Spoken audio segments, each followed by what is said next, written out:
wound up losing about 6 yards. It'll be 4th and 15 as the ball rests on the 32-yard line. And looks like Will Smith will be doing the punting chores. He's standing on the 19. Sandy Creek receiver standing on about the 38 or 39-yard line. Will's going to get the kickoff. Had a wall of guys in front of him to protect him. Kick off the right side. Goes off the 35 to the 34. And that's where Sandy Creek will have it 1st and 10. Well, and it looks like we've gone from original kickoff to the Patriots picking the ball up on the 35-yard line. 3 and out. Now the Tigers are an ugly 3 and out. Yeah. And they punt it, and it's back down inside the 35 to the 33-yard line.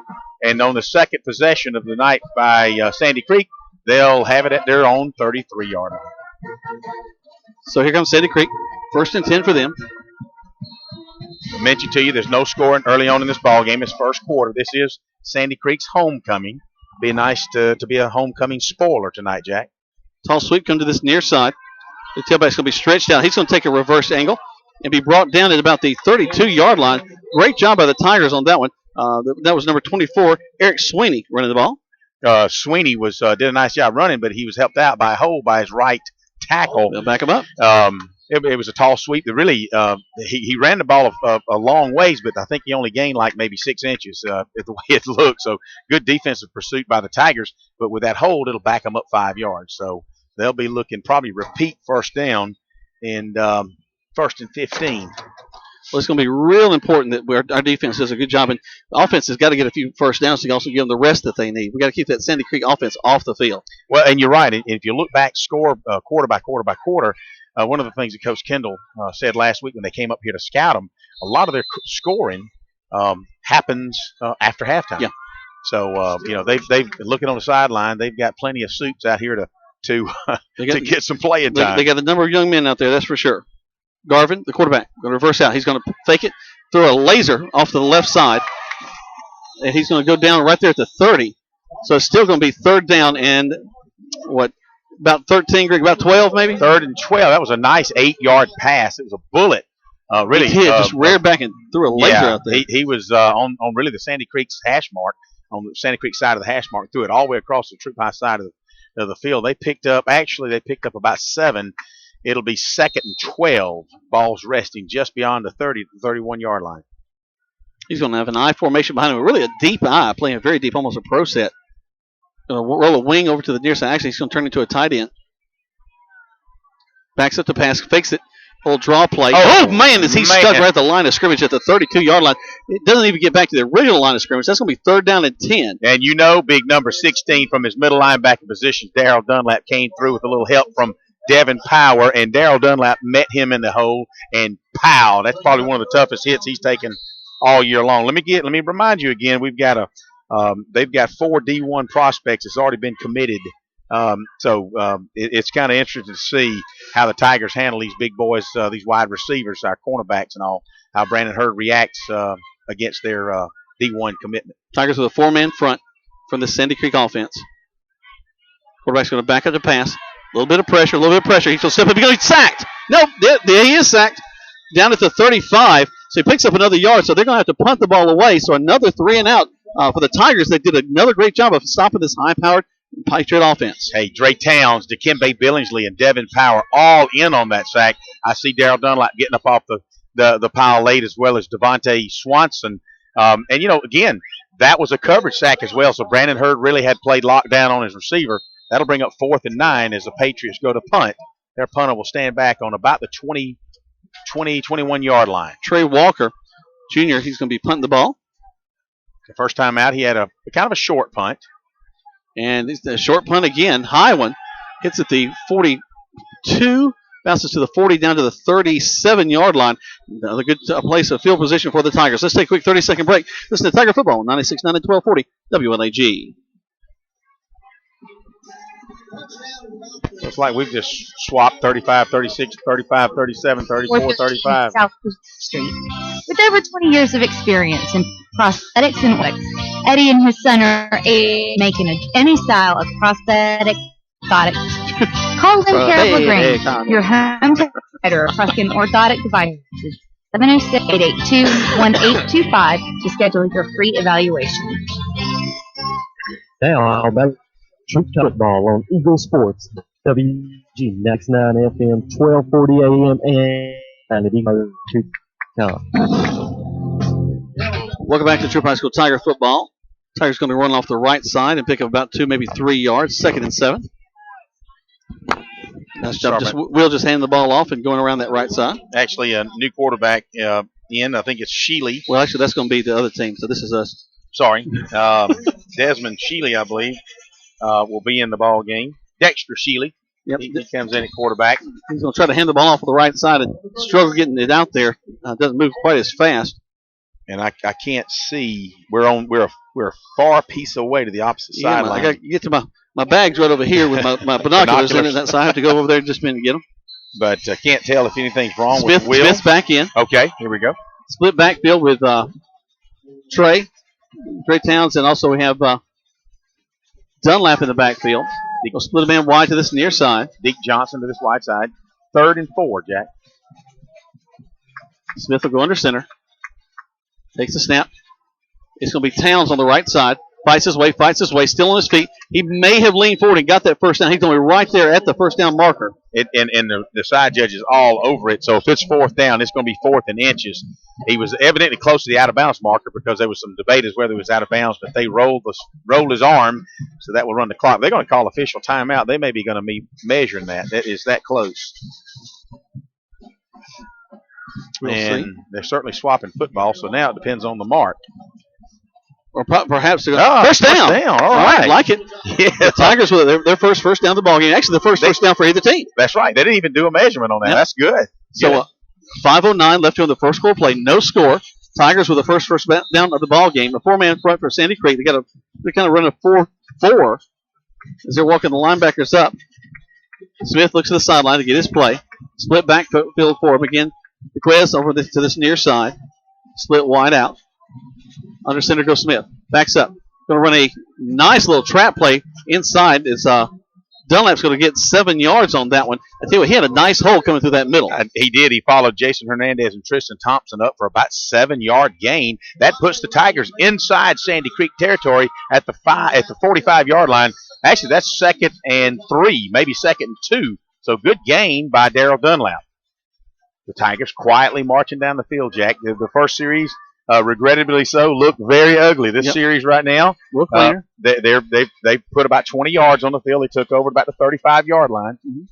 So they're moving quietly down the field. Towns a single back in the backfield. Smith going to run the option, going to hand it off into the line.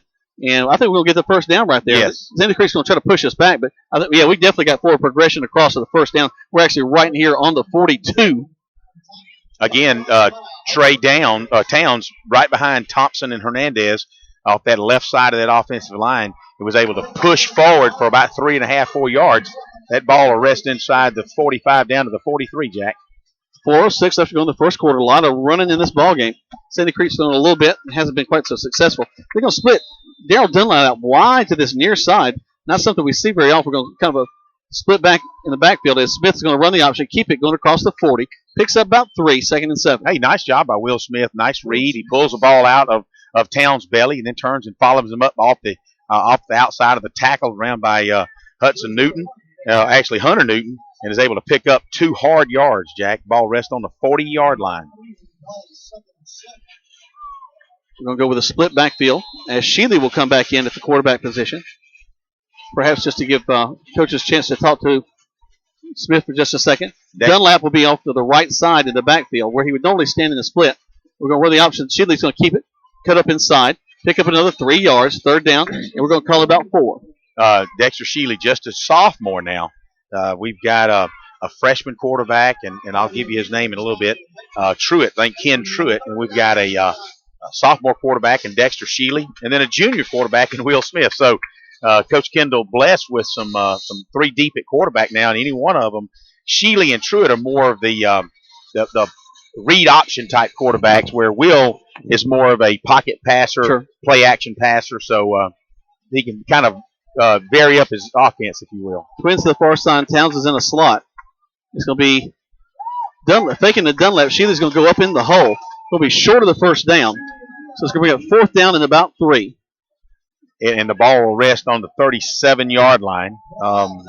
in honor of Breast Cancer Awareness Month, I see that Sandy Creek has pink ribbons painted on the field on the 35-yard line. So the Tigers really in 4-down territory, Jack. They're going to go for it unless they do a pooch kick. Or the old snap count thing. Dunlap will be in the backfield with Smith. Actually, he's going to be in the Wildcat. Look over the coach. Smith is in the wide out on the far side. Dunlap directly behind the center. Waiting for the play. And a timeout call on the field by the Tigers. They take a timeout. We take one as well. 30 seconds back to the station. Minute 57 left to go the first quarter. You're listening to Troup High School Tiger Football on 96.9 and 1240 WLAG. Damage or fire. That's not a bad idea. It doesn't matter if you save money in 50 minutes. And this one toss it out to him. Run that formation right here in the middle of the field. This moment, what matters is that your independent insurance agent and the company that stands behind them have you covered. Auto Owners Insurance. The Mallory Agency, 301 West Harrelson Street, LaGrange. Visit them online at MalloryAgency.com. Into Eagle WG 96.9 F. 12 p.m. and online at Eagle 1 now. Welcome back to Troup High School Tiger Football here on 96.9 1240 WLAG. Jack Foreman, Greg Higgs live here from the Patriot Stadium here on the campus of Sandy Creek High School. Minute 57 left to go in the first quarter. No score in this ball game. Tigers have a 4th down. They're going to go for it. Smith is going to go back to the quarterback position. He'll have Dunlap behind him. Tigers are very proud of their defense, so they're going to stick with them. This is about where Sandy Creek's actually had the ball the first couple of times. That's what I was going to say. Even for some reason, if we don't get it, 4th and, say, 4, it's practically where Sandy Creek started their first two offensive possessions. There's a snap. And handoff into the line. And we're not able to get the first down. Sandy Creek's going to stop us. But, again, that gives Sandy Creek the ball basically where they've had it in all 3 of their possessions. That's right. A little scissors play in the backfield. Will Smith handed off and immediately did a counter option playthrough as if to fool the defense, but we didn't quite get the interior blocks that we wanted on the offensive line, and it was held to about a half a yard gain. So the ball will rest on the 36-yard line of Sandy Creek, and that's where they'll take over 1st and 10. This will be their 3rd possession of the first quarter as we wind down this first quarter. Still no score. Darvin, the quarterback, is going to go into center, rolls a tight end over the far side, backs up, fakes the draw, throws it, and it's going to be complete as his receiver is going to fall down at the 44-yard line. Short of the first down, 2nd down and 3. Nice little 7-yard out from his slot back. Slot back ran about 6 or 7 yards up the hash marks, immediately cut out, and the ball was kind of thrown behind him. He had to slide down and caught it as he was hitting the ground. And that'll pick up 7. It'll be 2nd and 3. Ball's resting on the 47, 48-yard line, just right at right at the 40, actually I said 47, the 43-yard line.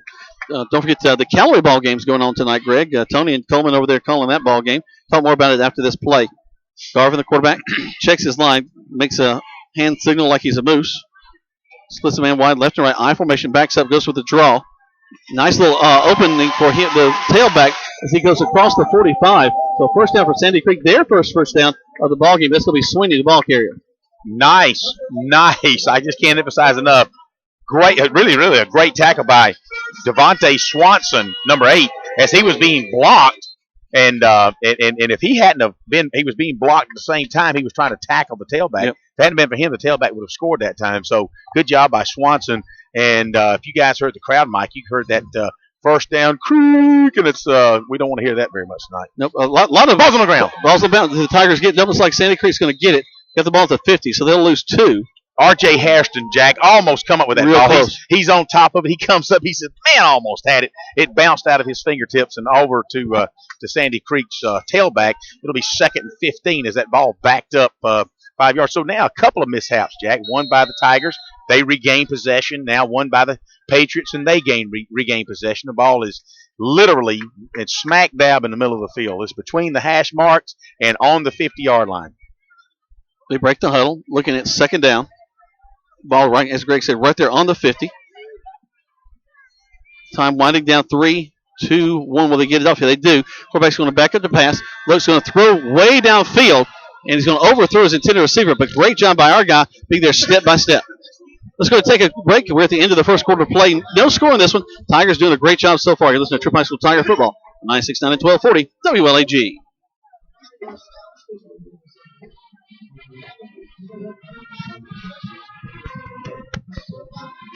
Bridget.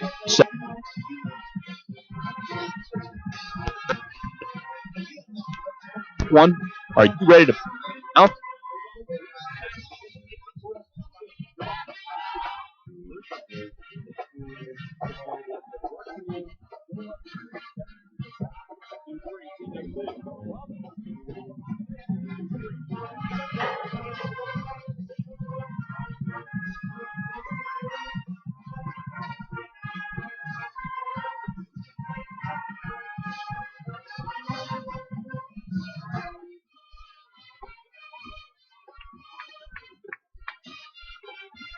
So, drop you in LaGrange, Georgia. We have your shot ready. See me or my 5F pharmacy. The action now with the Troup Tiger football on Eagle WLA 96.9 FM, 1240 AM, and at eagle1023.com.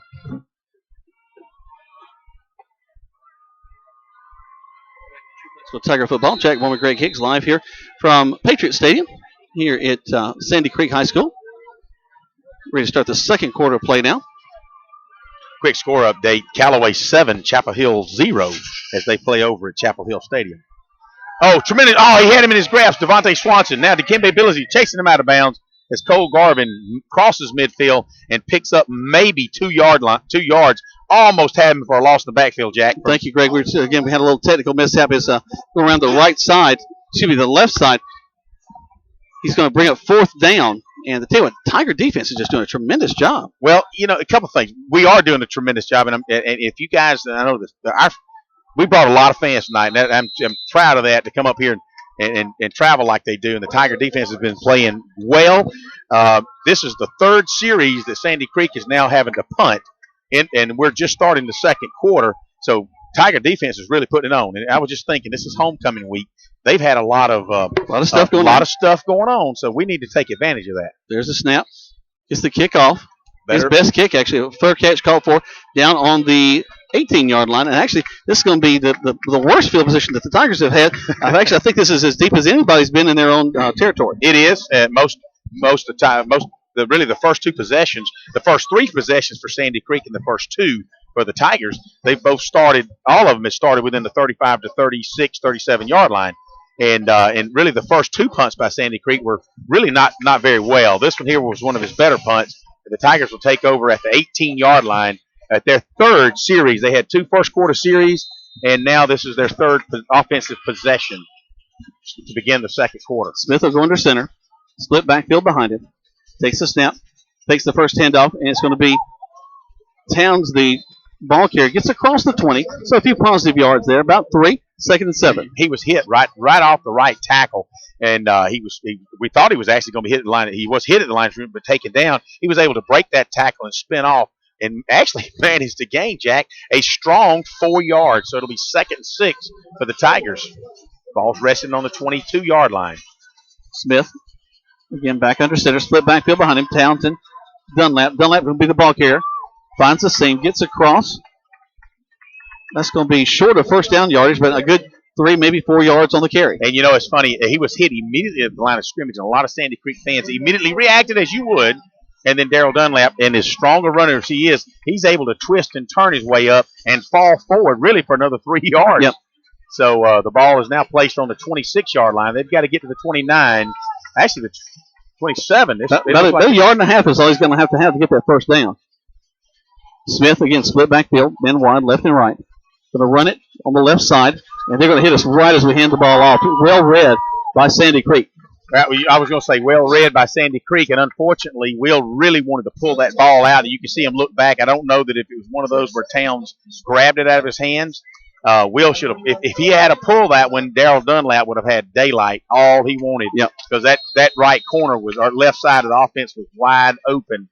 I'm sure they'll discuss that when they get back to the sidelines. My feelings is Towns wanted it worse than Will wanted to give it to him. He probably took it from him. Tigers set up their punt formation. Everybody set here, or else we're going to lose yardage. There we go. Snap back to Smith. Smith takes it. low kick right off his toe.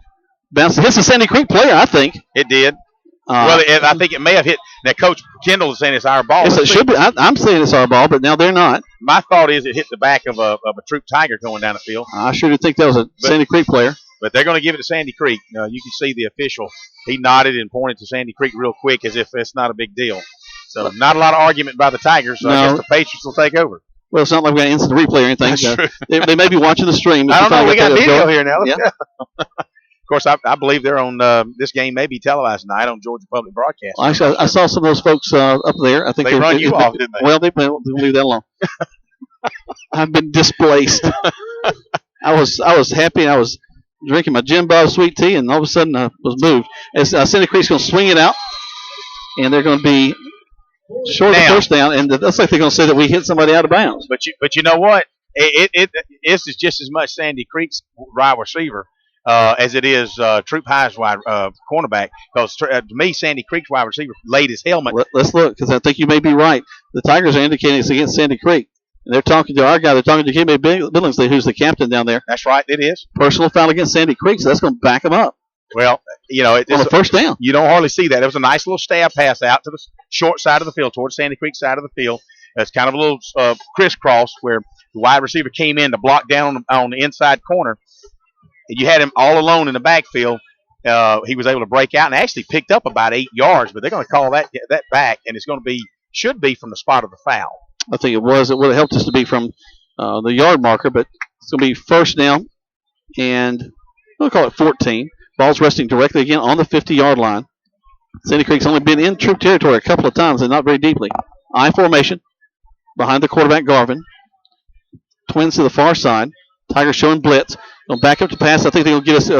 Did they jump? Yes, they jumped. Their left tackle, Devontae Swanson, was creeping in, and he kind of planted his foot, and their right tackle jumped a little bit against them. Now, and they did have a nice pattern plan. They had their wideout over there. The wideout, I believe, is committed to Clemson. The kid Damari Kitt, who's committed to Clemson, was up against Brandon Hurd, and he kind of did a little one step outside, and he cut it hard inside, and Garvin placed it right where it needed to be. So it was a nice pattern, and so lucky for us, they moved. It'll back up another 5. Now, no score in this ball game. We're 9:41 in, Greg. I kind of like where we are right now. I do too, but again, Garvin, again, there's a lot of motion in the backfield. They're going to sweep it around the far side, and the Tigers are going to be all over it. Let's see who that was in the backfield. That was R.J. Hairston, was senior. R.J. Hairston picked him up, was blocked, and he was able to actually mess up that play. And I don't know that they might have gained a yard maybe. The rest of the Tigers in the backfield was all over him. So it was actually called a jet sweep. They took their slot guy and put him in motion. As soon as the ball is snapped to the quarterback, he simply hands it off to the motion guy. So you got some momentum going on the sweep. Also, the way they set up, it almost looks like they weren't completely set, because almost as soon as the lineman get down, he began his motion to the far side. Quarterback going to back up the pass again. Throws it complete. We got to bring him down. He's going to get a first down, though. Doggone it. Well, they're going to mark him short, looks like, Jack. But it will be close to the first down. It'll be third and about a yard. But, again, that was the same play that I mentioned earlier about the little slant route. That slants back inside. But it was the opposite side of the field. So, good, well-executed play. That was probably Sandy Creek's best play of the night, where it picks up about 16 yards. Well, they needed 17, so it's going to be third down and 1. So a big play for the Tigers here. 8:30 left to go in the first half of play. I formation behind the quarterback, Garvin. Garvin takes a snap, reverses out, hands the ball off to his tailback. I don't know. He got it. Who comes off the pile right there? Turn around. Who is that? That is 34 for the Tigers. Travasky Callaway, man. We hadn't called his name in a while from his linebacker position. He met him at the line of scrimmage, and it's so close they're going to have to call for a measurement. But good job by Callaway, junior inside linebacker. We called his name for the first couple of games. He's been kind of quiet the last couple of games. But, man, he stepped up big time then. We can only hope that it'll be 4th and inches. But that'll be interesting. What does Sandy Creek do? Let's take a quick 30-second break while they check that out. You're listening to Troup High School Tiger Football on 96.9 and 1240 WLAG.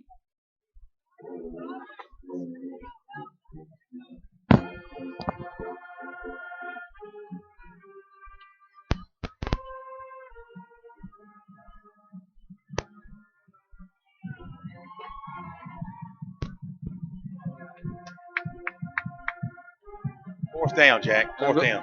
We'll keep it here. As now we're looking at fourth down. Transform.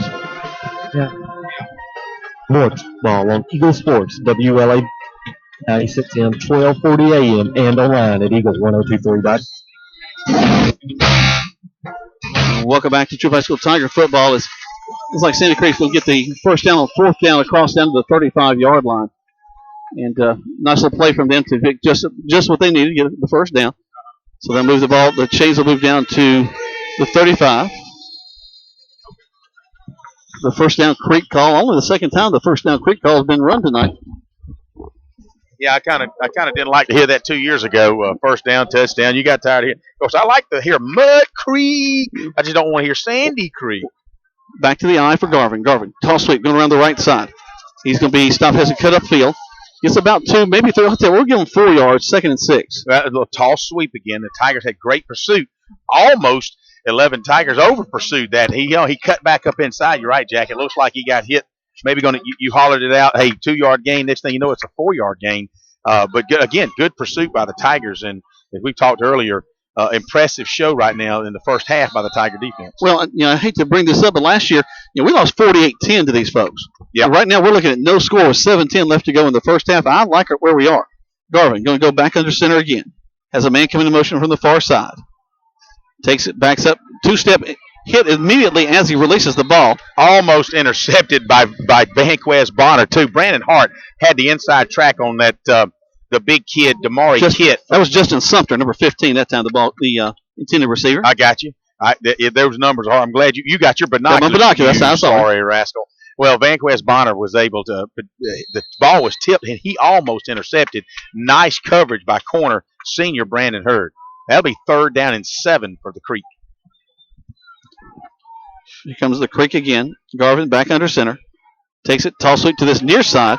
We run by him. He's still on his feet. Hit, spins out. He's at the 20, down to the 10, finally cut down. They're going to mark him at the 7.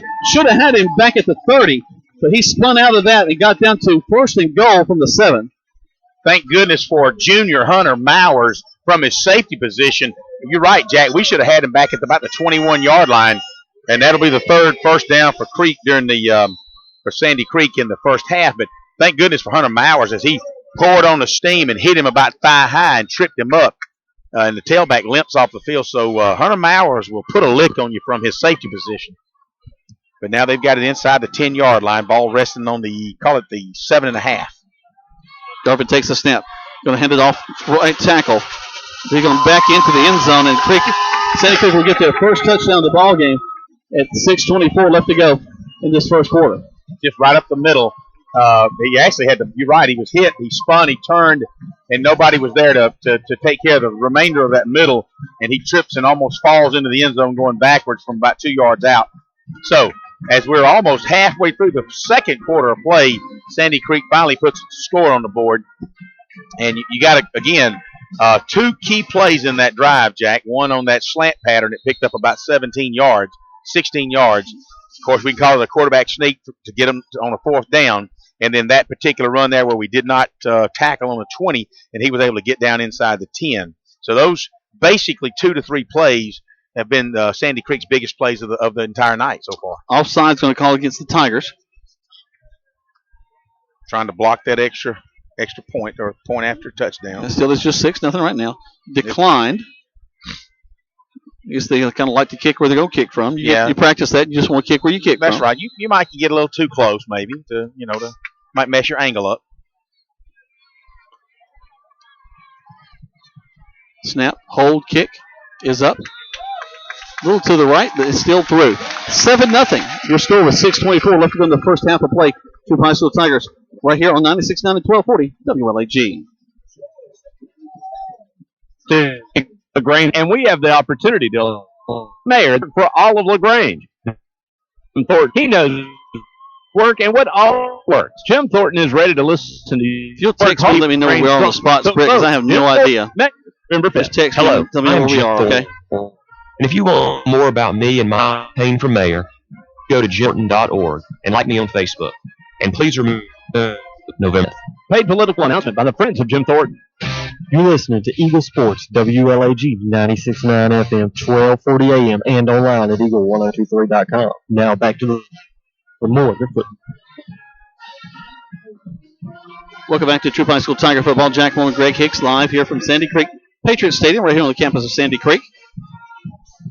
You are right, listeners. Particularly Jeff Hall, we appreciate him calling in. He's probably one of the best listeners we've had, and we've got on. And there's a ton of them out there. We appreciate everybody calling in. You guys text us, call the station, let us know what you think. But there's their kick. Sandy Creek kicks off to us, bounces at the 10, picked up, run up to the 15, going back to the far side to the 20, 25, still on our feet to the 30. Nice run back to the 35. Great field position for the Tigers. Great vision by Brandon Hurd. He's able to scoop the ball up on the 6-yard line. He comes up between the numbers and the hash mark on the Sandy Creek side. He cuts his way back toward the middle of the field. He dips in and dives, and all of a sudden he cuts it back outside, winds up on the Troup High sideline over at the 33-yard line, and that's where they'll begin. A good field position. Really, this is their 4th possession in the night, Jack, and the worst start they had was their last field possession. Back at the 19. Yep. Mm-hmm. Smith will be under center. Single back to the backfield. He stands where he normally is in the split back set, so he's really behind the kind of the guard tackle gap. Twins to the far side. Smith will go under center. So take the snap, run down the line. But keep it as he cuts in behind his tailback. Now, this is a little new wrinkle to this read option. That's right. We haven't seen this particular play in the previous ball games. That's about the 3rd run of the night for Smith. He's been able to pick up 3 yards. It'll be 2nd and 7. So, you would love to have 4 on first down, but we'll certainly take 3, especially when you think the likes of Will Smith running the ball. I know his mom and dad don't necessarily like that a lot, but but they'll take it. Especially up in the line. Give him something out in the open. Run it down to bounds. And you notice he did run behind Big Mitch Mathis and Wellington Callaway. So some guys you want to run behind. That's right. 2nd down and 8. Smith will take it. Back up. He's going to run the option. Cuts back inside. Oh. They're going to spin him down. He gets another 2, maybe 3 yards. 3rd down and about, let's call it 4. Again, nice little read option. Dre Towns is out there in the backfield. He's all alone out there, but Will by this time has made his cut in the interior behind Newton and Callaway and is able to pick up 2 yards. Call it 2nd and 5. The ball's resting on the 37-yard line, pushing the 38-yard line. I formation. We haven't seen that a lot this season for the Tigers. Key play here, Jack. Yep, Towns will be deep as the tailback. Dunlap in as the fullback. Toss sweep. It'll be Towns looking, picking his way. Oh, he's hit hard. Almost got to the 40 and was just kind of wrapped up in. That's about 8 guys coming off the ball. It may be that Sandy Creek defense is starting to wake up now, Jack. I know the fans have got their shakers and it's taken a while, but they finally did. Really, that's their first toughest, even though the Tigers have been 3 and out on a couple possessions. But that was really the Sandy Creek's toughest defensive stand that we've sat and witnessed all night. Yep. At least from an emotional standpoint, wide stance by the offensive line on the punting formation. They've done this a couple of times. There's the snap, and it's going to be whistled dead. Got some movement somewhere. They're going to back it up against the Tigers. Yep. So we moved. So this is the last punt that Smith had. It was the punt was, the snap was low, and he felt like he had to hurry it, and it came off the end of his toe, and that's not really where you want to kind of catch the ball on the top side of your foot. So hopefully this particular punt, he'll get back to the standard Will Smith type punts. Gets the kick with a nice high kick. Goes to the left side of the field, and it is going to bounce at the 40 to the 39, and that's where Sandy Creek will have it with 3:55 left to go in this first half. They do move the ball, and Will Smith does get off a nice. Well, he's got good hang time. It allows the Tigers to get up under there and to get downfield and let the ball drop. As far as the distance goes, he's kicking the ball 30, 35 yard, and we'll take that. But he's got a good 4 or 5 second hang time, and that allows those big linemen to get down the field. And so far, Sandy Creek has not had a punt return. Nope. 3:55 as we mentioned. 7-0 your score. Sandy Creek leading this one. I formation behind the quarterback Garvin. Checks his line. Takes his snap. Fakes it. Looking downfield. Going to throw it down on the far side. And it's complete. And we just got beat on that far end. And they're going to go in for the score. You knew that they were going to wake up one time, and he had Brandon Hurd beat down the sideline.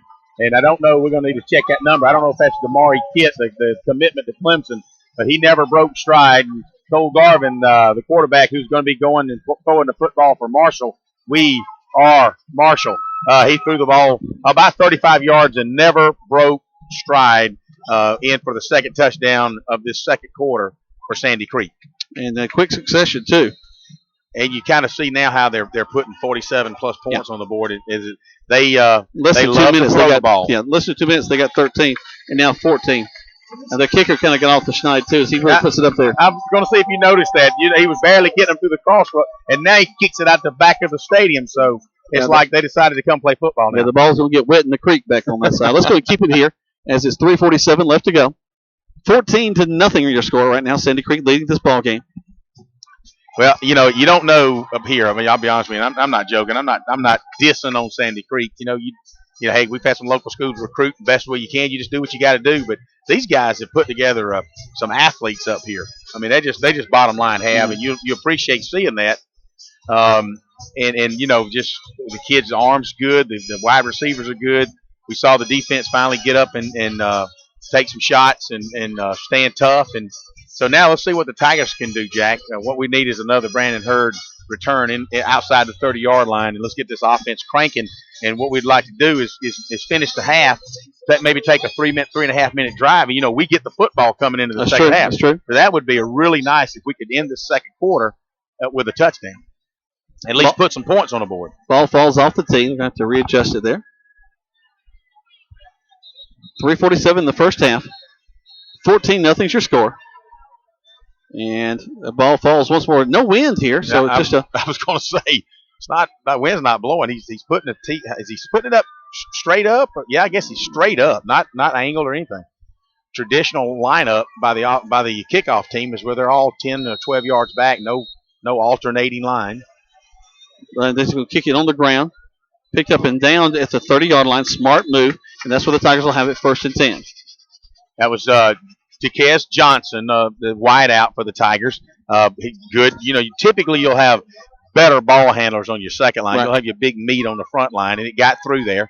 Again, you can see that Sandy Creek, they're intentionally trying to squib kick it. They're really wanting to bury the Tigers right now. They wouldn't have. Otherwise, they would have kicked it deep. So that wake up the Tiger coaches over there and say, all right, now we really need to go out and get a score. Ball control, chew up some clock this drive. Quito Florence going to be wide to the far side. Haven't called his name tonight. Dexter Sheely back in at quarterback this time for the Tigers. And he's the referees are okay. They spot the ball in the wrong spot there. Okay. They actually had given the Tigers about a 5-yard advantage, and now they backed it up 5 yards, which is the true spot on the 30-yard line. Sheely makes some calls to the line of scrimmage. Split backfield. Going to run down the line, hand it off. We're going to get about 2 again. 3:41. A little quick trap, trying to open up that interior line right there, and it looked like they had a hole, but all that talent on the Sandy Creek defense closed down real quick. The Tigers pick up 2 yards. It'll be 2nd and 8 as the clock still runs. Sheely, just a sophomore, as Will Smith. I was going to say Brandon Smith. That was a few years back, as Will Smith was as well last year. So, in a way, it's good to see your options at quarterback. Sheely going to keep it. And they're going to grab his jersey and pull him back. Actually, the original line of scrimmage is going to actually lose a couple of yards there. 3rd down. Hey, guys, if you're seeing this on the Ustream Live there on Eagle 102.3, you will have noticed that, first of all, Sheely's eager to run the ball. He's eager to want to make a play for the Tigers, and that's good. But the defense for Sandy Creek, when they grab your jersey, you talking about locking up, they don't let go. That's one of the things. They've had a couple of our guys hand in their jersey, and they've got grips. It's hard to break away from that one single hand grip. Quito Florence will run off to the far side. We'll have Jaquez split to this near side. Sheely's still in at quarterback. Back to the I. Toss sweep, going around the left side with Towns. Trying to get to the corner. Nice block by Dunlap on that far side. R.J. Hairston from his left tight end position really leads that way for Towns to pick up about 7 yards. it's going to wind up being 4th down, but it won't be but 4th down and maybe a yard. I won't say 2. So we got to get across the 40 to about the 41. The ball's going to rest at the 39. 2:33. Just got a text from my wife. She's over there at the Granger game. Homecoming for the Grangers tonight. They're taking on Columbus. They're winning that ball game right now. As they should. So 4th down and less than a yard, and the Tigers are going for it. Here they are as we hand the ball off. And we're going to get the first down. Daryl Dunlap takes the ball from Sheely right up behind Tristan Thompson and Jason Hernandez and is able to pick up that first down. So good job by the Tigers. Good confidence in Coach Kendall in that offensive line in order to move those Patriots back about 3 yards. And also in their defense to be able to hold them with 2:29. I will say, hey, real quick to Gail Lester. I thought she's listening to us out there. One of our folks that listens to us every week. Appreciate her out in the Rosemont community. Split backfield. It's going to be Smith back in at the quarterback position. Takes the snap. Backs up. Going to pass the ball. Complete over the middle to the 40, 35, down to the 32-yard line. Beautiful play by the Tigers. I was talking to Coach Kendall this past weekend. He says RJ ran the wrong route last Thursday on that little tight end dump. That time he didn't. Will Smith takes a 2-step drop, fakes it to the tail of the fullback, Daryl Dunlap, stands up and throws a bullet over the middle to R.J. Harrison for about a 32-yard gain. That ball will go down inside the 35-yard line of Sandy Creek into about the 33-yard line for the Tigers. First down, Tigers. Hey, we called a tight end dump the first ball game of the season, didn't we? They finally listened, huh? Smith going to run the option. Nice hole. As we'll get about 4, maybe 5 yards out of that one. Just a beautiful way that Towns hit that hole. And he's able to twist and turn right up the middle. So looks like actually that's Sheely in the ball here that time. My bad. You also got Vanquez Bonner in the backfield. As it's going to be as Smith tried to hand it off, but he ends up keeping it. Vanquez Bonner is in right now for Trey Towns. And it looks like Bonner failed to take the handoff, and all of a sudden Will Smith is sitting there thinking, "Oh, I need to run it." Well, I was looking at the binoculars. I was following Bonner. He actually gets through the line, looks back like, "Oh, was I supposed to get that?" That's right, and that's. But then here we go, 3rd down and a long 4, just inside a minute, 59 seconds, and we talked about how the Tigers need to score on this one. We also need to run a play. We're inside 54 seconds. Smith continues to look for the sideline. Sandy Creek with the penny jugs making lots of noise. Toss sweep on the far side.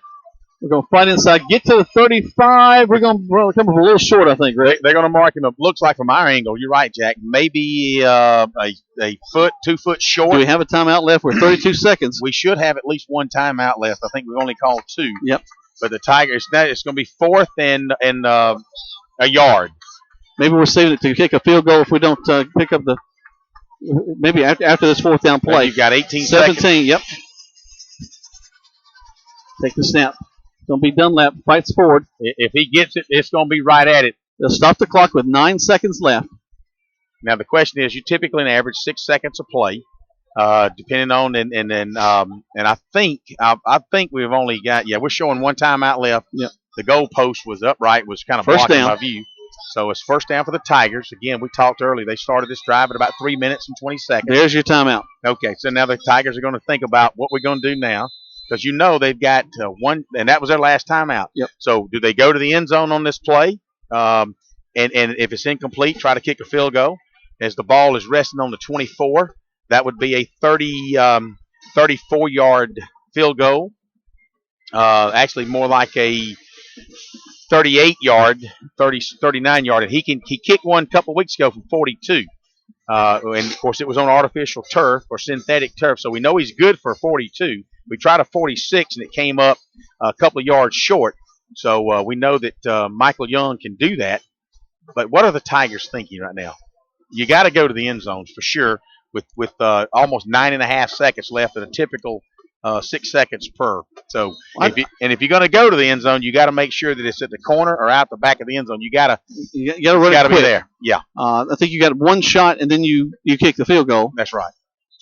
And the field goal team, I'm sure the special teams coach has got them lined up over there ready to go based on what we play, but what we go for. So it'll be interesting to see if they let Smith come under the quarterback, under the center, or if they back him up a little bit.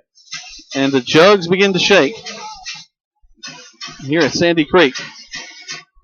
Smith backs up the pass, rolls to his right, looking downfield, looking, going to throw. In and out of the hands of the intended receiver. That's going to stop the clock with 4 seconds. So now the question is, and they should have already made their. All right, so it looks like the field goal team's going to come on as Michael Young brings his tee out. It's intended for Florence. Florence had a nice route around the 10-yard line, and it was just kind of broken up. A good play by the defensive back for Sandy Creek. 28-7 with Carrollton Fayette. Just heard that call here at the stadium. Young's going to put the tee on about the 29.5-yard line, so it'll be a 39.5-yard field goal. Let's if he makes it, it's a 40-yard field goal, right? Smith's holding. Snap. Hold. Kick is up. And it is, just short. Just short. So that'll be the end of the first quarter. 14-0 is your score. Sandy Creek leading this one. But, you again, we talked, you got to give the Tigers credit. They have, with the exception, really, of that long play, that go route, that burn us right there, that on there about the 5th or 6th possession. It's just a long drive. That 2 missed tackles here that really got us, that little inside slant to pick up about 16 yards, and that missed tackle down here on the 20-yard line. You take those 3 plays away, and we're looking at a tie ball game right now. And really impressed with the Tigers' defense the first half. And with 3.5 minutes, they took the ball, Jack, from the 35-yard line just in, really the 30-yard line, all the way down to the 25-yard line, and used up some clock. And it went for 4th down twice and got a first down on 2 4th-down conversions. So that should be something to be proud of right there. And the Tigers talk about that during halftime, and they get the ball back too. Yeah, they do. We'll talk about that. We got lots to talk about in halftime. We're going to kind of catch our breath and take a little break here as we come back. But right now you're listening to the Troup High School Tigers. They're trailing 14-0 to Sandy Creek live here from Patriot Stadium here in Tyrone, Georgia at Sandy Creek High School. You're listening to Troup High School Tiger Football on 96.9 and 1240 WLAG. Friends, Jess Licht here with Kia of LaGrange. I'm buying all new Kia Rio. The Rio is not only fuel efficient and safe, the 13 Rio starts as low as $12,900. It's backed by Kia's 10-year 100-mile limited frame warranty. You can drive for only $159 a month on a 36-month lease. The Rio is available either 4-door sedan or sporty 5-door hatchback. See the Rio and all our inventory online at KiaofLaGrange.com. Help support your local company. See Kia of LaGrange for complete details. Leases with $1,999 due at signing. Life insurance is one of those subjects that make people want to change the subject rather than admit they probably don't have enough. And that's why Farm Aid enables our friendly focus on how the benefits of life insurance actually lives on by asking people to terms of life and self-insurance or life without having to give up college insurance. Find out how benefits of life insurance can live on for you. State Farm Agent Smith and LaGrange 70882. Let's do one break together, and then I'm going to run to the restroom. Find it. Because when you spend money, you want food. That's you and me. You don't have to do anything. Rogers, you on you're fine. Only serve grown catfish, barbecue to perfection, with all the things to make it worth every penny. Barbecue is owned and run with care since 1945. Meet with us Monday, Saturday, 11 to 9, or use our carry out. Roger, you. Road Range. When you sell your real estate, who do you call? Joel Up, your RE/MAX agents. They want to go to you. Call Joel Up at 706-2372 or the church 706-3014. You ready to a house or land? Oh, result agent will find you want and be with you each day in your new home. Let work for you. Joel Up at 706-3702. Other church is 6523001. Reason it's a like to invite you to get your shot from Holmes Farm. If you have Medicare, and it could be free. And if you have a group of 10 or more that would like to get their flu shot, call Holmes Pharmacy and come to you. Hi, Perry Prather, Holmes Pharmacy. So drive by Commerce Avenue, Range, Georgia. We have the shot ready. So come see or any of my fine at Home Pharmacy today. You're listening to Sports WL 96 FM 12:30 a.m. and on at Eagle102.com. Next to more Troup Tiger football. Welcome back to Troup High School Tiger Football. Jack Moore, Greg Hicks live here from Tyrone, Georgia, here on the campus of Sandy Creek High School. A nice group of Tiger fans have come to the ball game tonight as the Tigers right now trailing 14-0. Got a few scores that we've gotten in from some folks out there. We'll try to get those to you in a few moments. In fact, my wife is there at the LaGrange High School game. She just texted me with the latest update in that ball game, as it is homecoming there for them. Press the right button on the phone, and I can actually make that happen a lot better. 39-0 right now. About 2 minutes left to go in that first half of play. So the LaGrange Rangers, as expected, having a pretty good time with Columbus there at Callaway Stadium. So we hope that they continue to do well this evening. The Tigers, though, Greg, we come to this ball game, we're facing a team that's put over 54 points on every ball team they've played this year. And in the first half of play, in fact, up until about 6 minutes left to go in the first half, not the first quarter, the first half, there was no score in this ball game. That's right. The Tigers had stood a test on defense and made several in the backfield tackles for losses of yards. Well, and also until then, I don't even think that there was a first down for Sandy Creek. Maybe one until they actually drove in and got the score. Well, and I think the entire first half they may have had just 3 first downs, 4 at the most, because we didn't hear a lot of first down crew. So when you don't hear that, that's a good thing. Yep. But they struggle a little bit. What I would say struggle. They may come back in the second half and do what they've historically done, at least this year, and put up 30 points, 40 points in the second half. We don't know. But that's what they've been doing so far this year. Well, I'm looking at, the people that they played and we played. They played Noonan. They won that game 55-28. We held Noonan in the teens, and so we were able to score a little bit against them. So I would look for the Tigers to be able to come out and they've actually done some mixing up. They've changed things a little bit. Not quite the read option as they've run a lot of stuff off tackle. They've changed the formation in the backfield a little bit.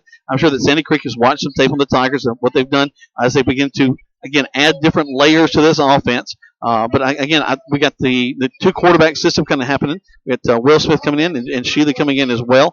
Of course, Towns and Dunlap doing most of the carry in the backfield. But it's Harrison with our biggest pass play tonight on that tight end dump. So what you're saying is that we're a little predictable, but then we're a little unpredictable as well, right? Well, as we continue to grow week to week and change things, because the first 2 ball games, you pretty much knew put 8 men in a box and Troup's going to try to run on you between tackles. The next 2 weeks, now this is into the 3rd week. After those first 2 games, the Tigers have started opening up a little bit. Against Noonan and against Alexander, the first play of the game was a little stab pass out to DeKez Johnson, and was able to pick up 8 to 12 yards either play, and then you had Will Smith running the football on a little read option. So mixing it up a little bit, and the Tigers have done a little mixing up tonight as well. They've done a little toss sweeps. They've had a quick trap up the middle, a few plays, and the little tight end, we call it a tight end dump, was really the tight end go. Yeah. Where Harrison just went right by his linebacker, who was really just got caught unaware, got behind him, and Harrison picked up about 30-plus yards on that pass play. All right, we're going to take a quick break. When we come back, Greg's going to talk to you a little bit about things going on across the state in high school football. He's got some great information from Max Preps and some other places that he'll be able to share with you. And then after that, we'll come back and talk a little bit more about this first half and get ready for the second half of play right here live from Sandy Creek Stadium here on 96.9 and 1240 WLAG.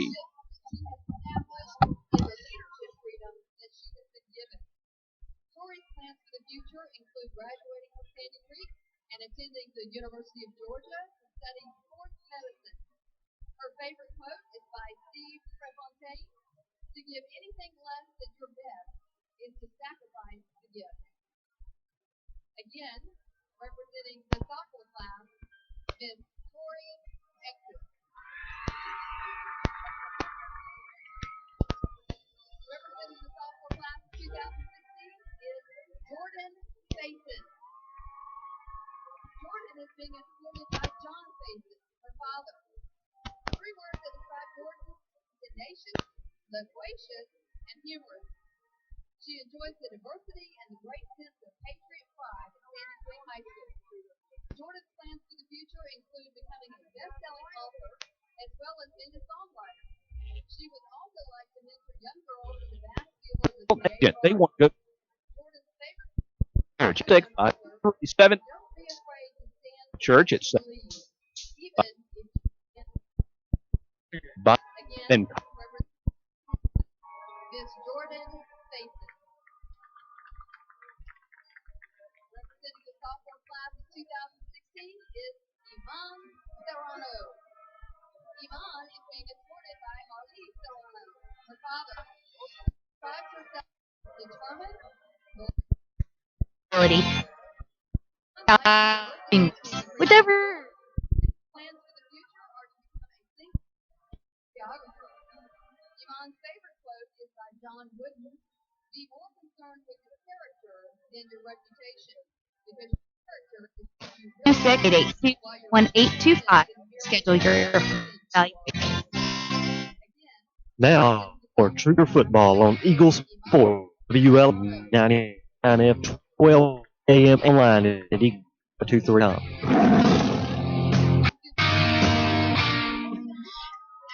Welcome back to Sandy Creek as we're the Tigers are on the short end of the stick here right now. It's 11 minutes to go in halftime, and your score is 14-0.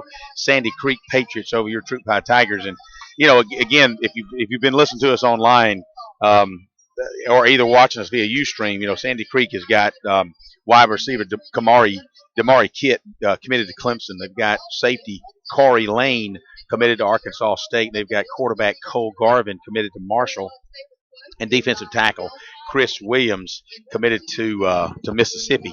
Ole Miss Rebels, and of course the Tigers have stood ground hard. The first half, if you've listened to us, but if you haven't, let me give you a quick little update. Started out, the Tigers kicked off to the Patriots, and a little squib kick, and Patriots picked it up on about the 32-yard line, maybe advanced it to the 35, and that's where they were 3 and out. Just couldn't seem to get it going. They punted over to the Tigers. The Tigers were about 3 and out with a couple of penalties back and forth, and then they punted. Sandy Creek got the ball on about the 32-yard line, 3 and out. They punted to the Tigers. The Tigers got a couple of first downs, and then they punted. So it was really back and forth the entire first quarter, and really halfway through the second quarter, no team really making any advancements offensively, and both teams playing pretty good defensively. I know for your Tigers, defensively speaking, they had several plays in the first quarter where Devontae Swanson and Daryl Dunlap were catching them in the backfield along with R.J. Hairston. A big Devin Power met a kid at the line on a 4th and short and was able to stop him there. So the entire defensive unit for the Tigers have really played well tonight, barring one exception. Actually, two, on about the 5th possession for the night of the Sandy Creek Patriots. They're starting on about their own 40-yard line and able to drive it down. And they were about 3rd and 2, and they had a little tall sweep out to their tailback. He comes around the left side and breaks one tackle at the 20-yard line. We should have had him there. All of a sudden, he's wide open down to about the 7, and Mowers is able to tackle him on the 7-yard line. Next play, Sandy Creek scores their first touchdown. On the next possession of Sandy Creek, they had what they call some people call it the go route, some people call it the fly route. At any rate, that kid that committed to Clemson, that Damari Kitt, he's turned on the afterburners and kind of just a step behind Brandon Hurd, and Cole Garvin actually put the ball where it needed to be, step by step, never broke a step. Never broke his stride. Was able to pick the ball up on about the 35-yard line and motor into the end zone for the second score after about a 30-yard pass from Cole Garvin. That brings your score now 14-0. Now, impressive enough, the Tigers come back on their offensive set. 3 minutes and about 45 seconds to go until halftime with one timeout left, and they take the ball over on about the 30-yard line and march it down the field on 2 4th and 1s, able to convert first down to keep the drive alive. Get down inside the 25-yard line, and the Tigers, with about 9 seconds, call a timeout. They basically had 2 plays as they knew it. One pass play was attempted to Brandon Hurd out of his slot position. The pass was broken up at about the 8-yard line. They knew that they were going to attempt a field goal if that play did not happen. Now, Michael Young sets the ball on the 29-yard line and is able to attempt a 39-yard field goal, and it comes up about 2 yards short. So that's where we stand right now. That's kind of a recap of the first half activities.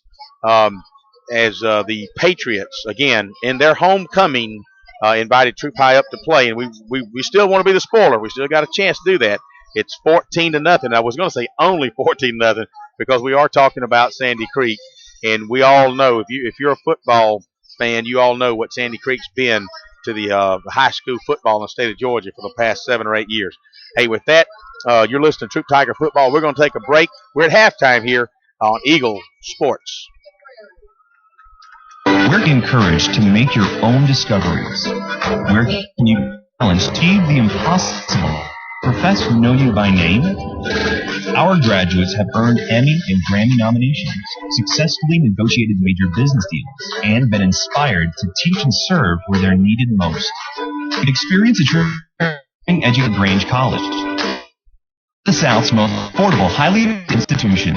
Learn more at Grange./transform. If you're looking for a great time, gather up your and head to House Grill in downtown LaGrange. Enjoy entertainment every week. Thursday's karaoke as well as ladies' night on Saturday. Come to football team and enjoy their football special. Check out their menus. Sunday 11 on TV. The Brickhouse family specials. They have plenty of TVs to watch. Exciting action. Brickhouse Grill, Broome Street in downtown LaGrange. Like a great team, great just don't happen. Require vision, hard work, and leadership. You know LaGrange is a great city. I will make it better for you and your family. I strengthen our local economy, enhance public safety, through our quality of life. And leadership at work for all of LaGrange. On November 5th, let's elect Thornton and like on Facebook. Paid political announcement by the Friends in Thornton. Hi, friends. Here with Kia of LaGrange. I'd like you to come check out the all-new redesigned Kia Rio. Is not only fuel, it's backed by Kia's 10-year, 100,000 miles. Right now, you can drive 59 a month. The Rio is available in either 4-door sedan or $45 in online at KiaofLaGrange.com. Help support local economy. See Kia of LaGrange for complete details. $1,099 due at signing. The Eagles, W9 FM, 12 a.m. and online at Eagle1023.com. Now back to more Troup Tiger Ball. Welcome back. We're here at halftime here at Sandy Creek. As they're doing a great job out there on the field. The band's playing. They're doing a tremendous job. That's a hard thing, really, from a band standpoint, to sit out there and play the same song over and over and over again while the folks are walking through. Greg, you and I talked a little bit in the brief time we had before the ball game about some other things that are going around the state. Talk a little bit about some of that Max Prep stuff. Thank you. Speaking of that, what's hard to do is score several touchdowns in a ball game, and we've had several this year from kids all over the state. Quan Bryant scored 5 touchdowns in a game twice already, and on Friday, the junior running back from North Oconee scored 5 touchdowns in the fourth quarter alone. Wow. Now, I don't know who North Oconee was playing. That it doesn't mention Columbus. But it sounds like a team like Columbus. Hey, Bryant scored 8 overall, tying him for the second in state history. You know how long it's been since that 8 touchdowns have been scored? Now, that's the second. I'd like to know what the most touchdowns scored in one game. But he tied Kenny Moore of Calhoun, who scored 10 in a game against Ackworth in 1948. 1948, it's been that long. This kid scored. And I bet they were running the ball a whole lot in that ball game, too. So, second in state history, Kenny Moore has the first one, who scored 10 in Ackworth in 1948. 10 touchdowns. Wow. Well, and that's just, we've had a few 8 touchdowns. We've had some at 6 touchdowns, several at 5. This kid named Nick Chubb out of Cedartown. He's the #1 running back recruit in the state of Georgia and probably in the top 3 in the nation. He is verbally committed to the University of Georgia, dadgummit.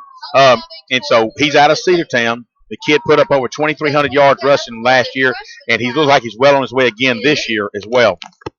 With that, let me ask you something. Most state titles. What would you guess the team has the most state titles in the state of Georgia? Well, you think that the usual powerhouse is Valdosta. Thank you. Enough said. All right, we're going to go over it. There are 11 coaches who have won at least 4 state titles in the Georgia High School Association era. Lowndes County around there too. That's right. We're not going to go way back to 1923. Okay, back when we didn't play. Right Bazemore. You guys know he's from Valdosta. He had 14.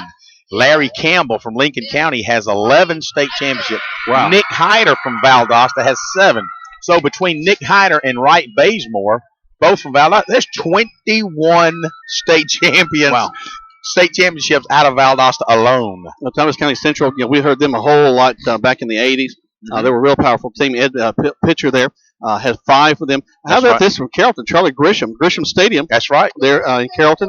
Named after him, 5 state championships for him. And speaking of Carrollton, we know today they're still right there every day.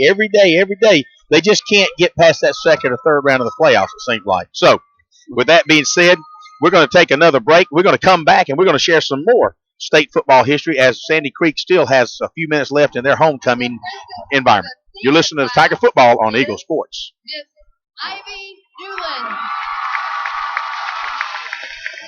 Home Pharmacy. If you have Medicare or insurance, could be free. And if you have a big group or like to get their flu shot, call Holmes Pharmacy and we can come to you. Hi, I'm Perry Prather, Farm just at Holmes Commerce in LaGrange, Georgia. We have your flu shot ready. And now pick my fine staff at Holmes Pharmacy today. In this moment, who has your back? Do you know the name of your insurance agent? Does your agent know your name? Or would you call 100 and connect you with who? Another state? Another country? Get a local insurance agent with auto owner's insurance. Someone you can call when bad stuff happens to your car, home, or business. In this moment, get an agent who will protect you in a moment. Auto owner's insurance. The Loveland people. Hello. This is 1 West Harrison Street, LaGrange. Visit them online at agent.com. You're busy. Places and people to see. At C&T, understand. That's why we created the Synovus prepaid.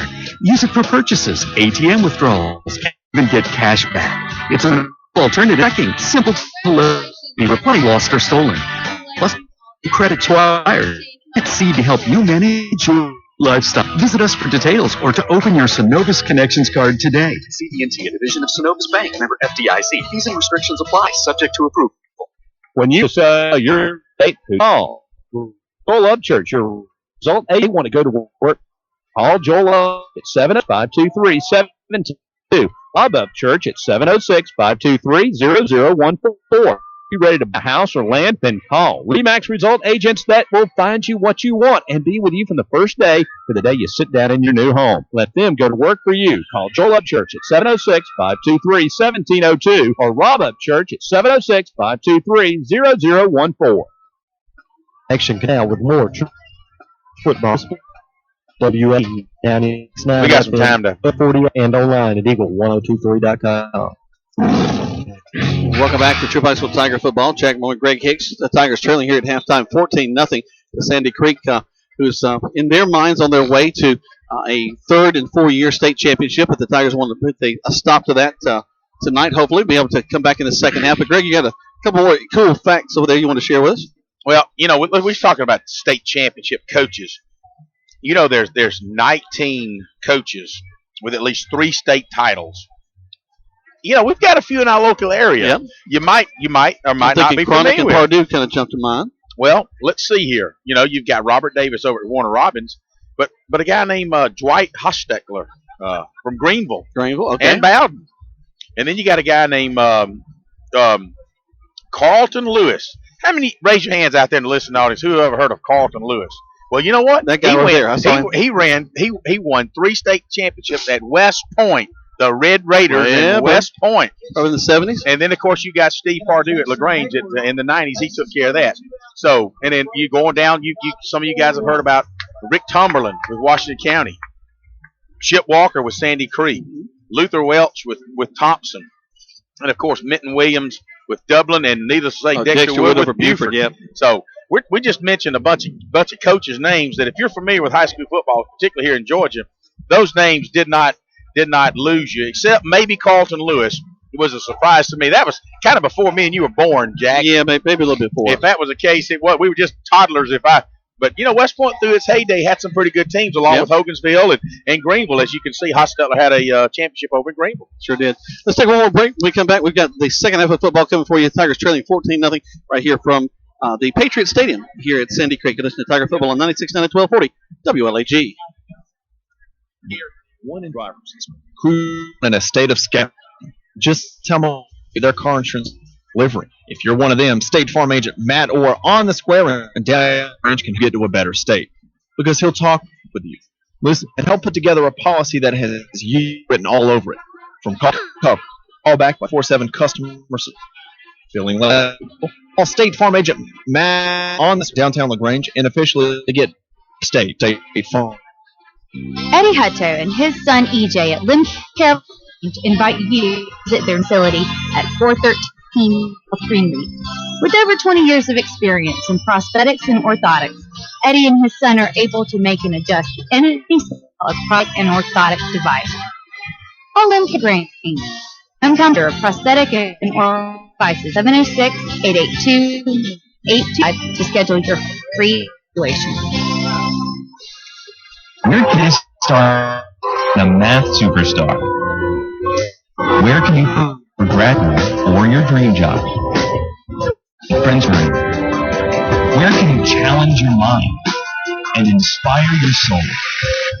Experience a transforming education at LaGrange College. South affordable institutions. More at LaGrange.edu. Transform. Good food. You find it? When you spend hard-earned money, you want good food. So the place you'll find food is Rogers Barbecue on New Franklin Road in LaGrange, where they only serve American-grown catfish, barbecue cooked to perfection. All the fish to make it worth every penny. Rogers Barbecue is locally owned and run with care since 1945. Come eat with us Monday through Saturday from 9 to our care window. Barbecue, Franklin Road, LaGrange. Now back to field for more Troup Tigers football on Eagle Sports, WLAG 96.9 FM, 1240 AM, and online at Eagle1023.com. Welcome back to Troup High School Tiger football. Jack Moore and Greg Hicks live here from Patriot Stadium in Tyrone, Georgia. Sandy Creek High School, the campus here. Got a fresh 12 minutes on the clock. 14-0 is your score. Tigers trailing right now.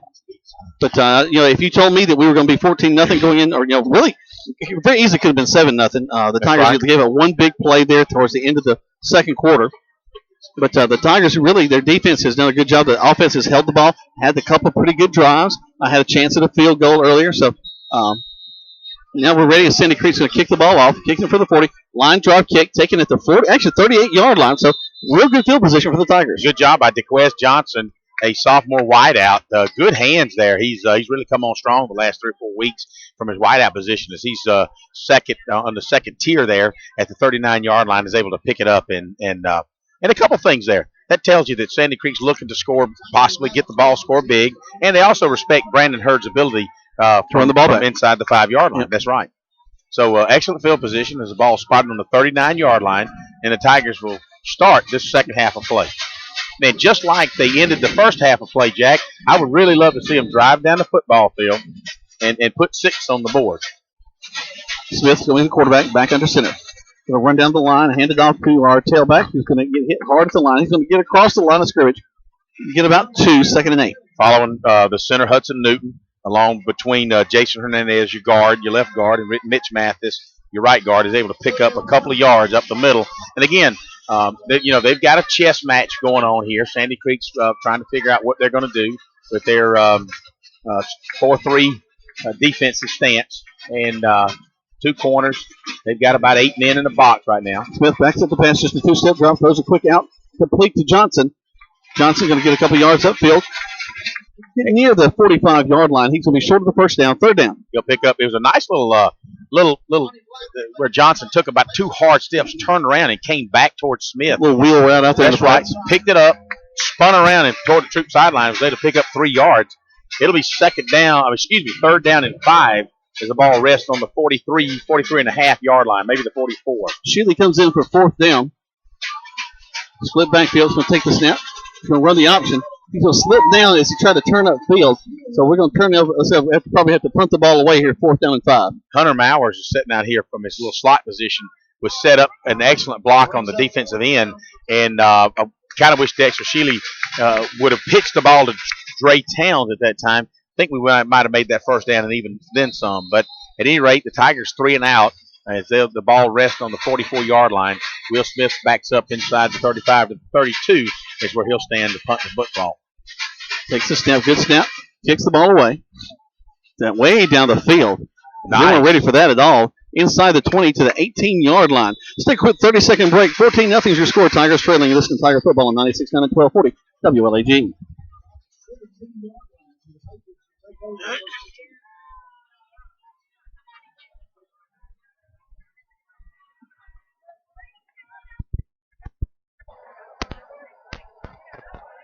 Hey, fans, once again, Jim?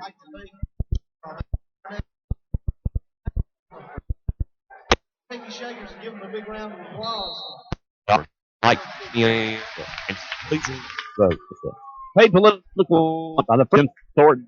Listening to Eagle Sports, WLAG, 99 and 1240 AM, and online, 10.com. Now back to the field for more Troup Tiger football. Welcome back to Troup High School Tiger football. And Sandy Creek on their first down. Going to go to the left side of the line. Going to get knocked out of bounds at about the 26, short of the first down. Just a little stab pass out to the left, and it was able to Garvin chuck the ball hard out here. And again, you can start to see they passed the ball 7 or 8 times in the first half. You could probably he's averaging about 15 to 18 passes a game. So you figure he's got a good 10 more passes in him this second half. Second down and 1. Backs up, takes the handoff to his tailback. He's going down the field and just over reached his receiver. Falls incomplete. And we were running stride for him, but tell you what, those wide receivers are getting behind us. I tell you, Kelsey McCussion has given up a couple of, I want to say a couple of feet, but not quite a couple of feet. He's probably given up about 12 inches in height, though. As Kelsey's not that tall as he jogs down beside him now, but Kelsey, only a junior, is able to keep up with him stride for stride. But you're right, that halfback, that wide receiver, did get a step behind him. Yeah, Corey Banks, the sophomore wingman on that one. But that is a typical second down and short play. Go for broke. Back to the I formation. Going to hand the ball off to the tailback. He's going to get the first down and more. Boy, he's running with the wild abandon across the 45 where he's finally brought down. And wow, Sweeney's the ball carrier. Finally brought down by Devontae Swanson, but a big gain for Sandy Creek. He off the left tackle was able to pull up about 20-yard gain. He broke several tackles right at the line of scrimmage, and once he got past that first line, he was able to really turn on the afterburners, and Devontae Swanson was able to pull him down just outside the 45 at the 46-yard line. So approaching midfield, we're underway in the second half. 14-0 is your score. Last score we had update from Callaway, it was still 7-0 Callaway at Chapel Hill. We need to talk about that. Remind me in the next break, Greg, to talk about how we're going to be. You can listen to that ball game. Is we got some pressure. They're going to swing it out. Complete a pass to the 45. He's still on his feet at the 30. He's going to be knocked out of bounds at the 25-yard line. And we just didn't read that well at all. Well, we sold out that time. Devontae Swanson from his corner position was on a corner blitz, and it was bottom line is it was a risk gamble that if he gave it up, there's a possibility what might happen just did happen. So that was about a 35, 37-yard gain by Sandy Creek on this little swing pass out to the tailback on a corner blitz, and they got behind. He was free to run as far as he wanted to run, and our I think Vanquez Bonner was able to tackle him on about the 25-yard line. They're going to roll the man over to the right side. Quarterback takes the snap. He's going to hand the ball off, just a dive off the left side behind the guard and center gap. Picks up 3, maybe 4 yards, 2nd and 6. I was looking at Devin Power just in big 78, and I've often commented on how it takes 2 kids from the opposing team to block him. He's so big and wide, if you will.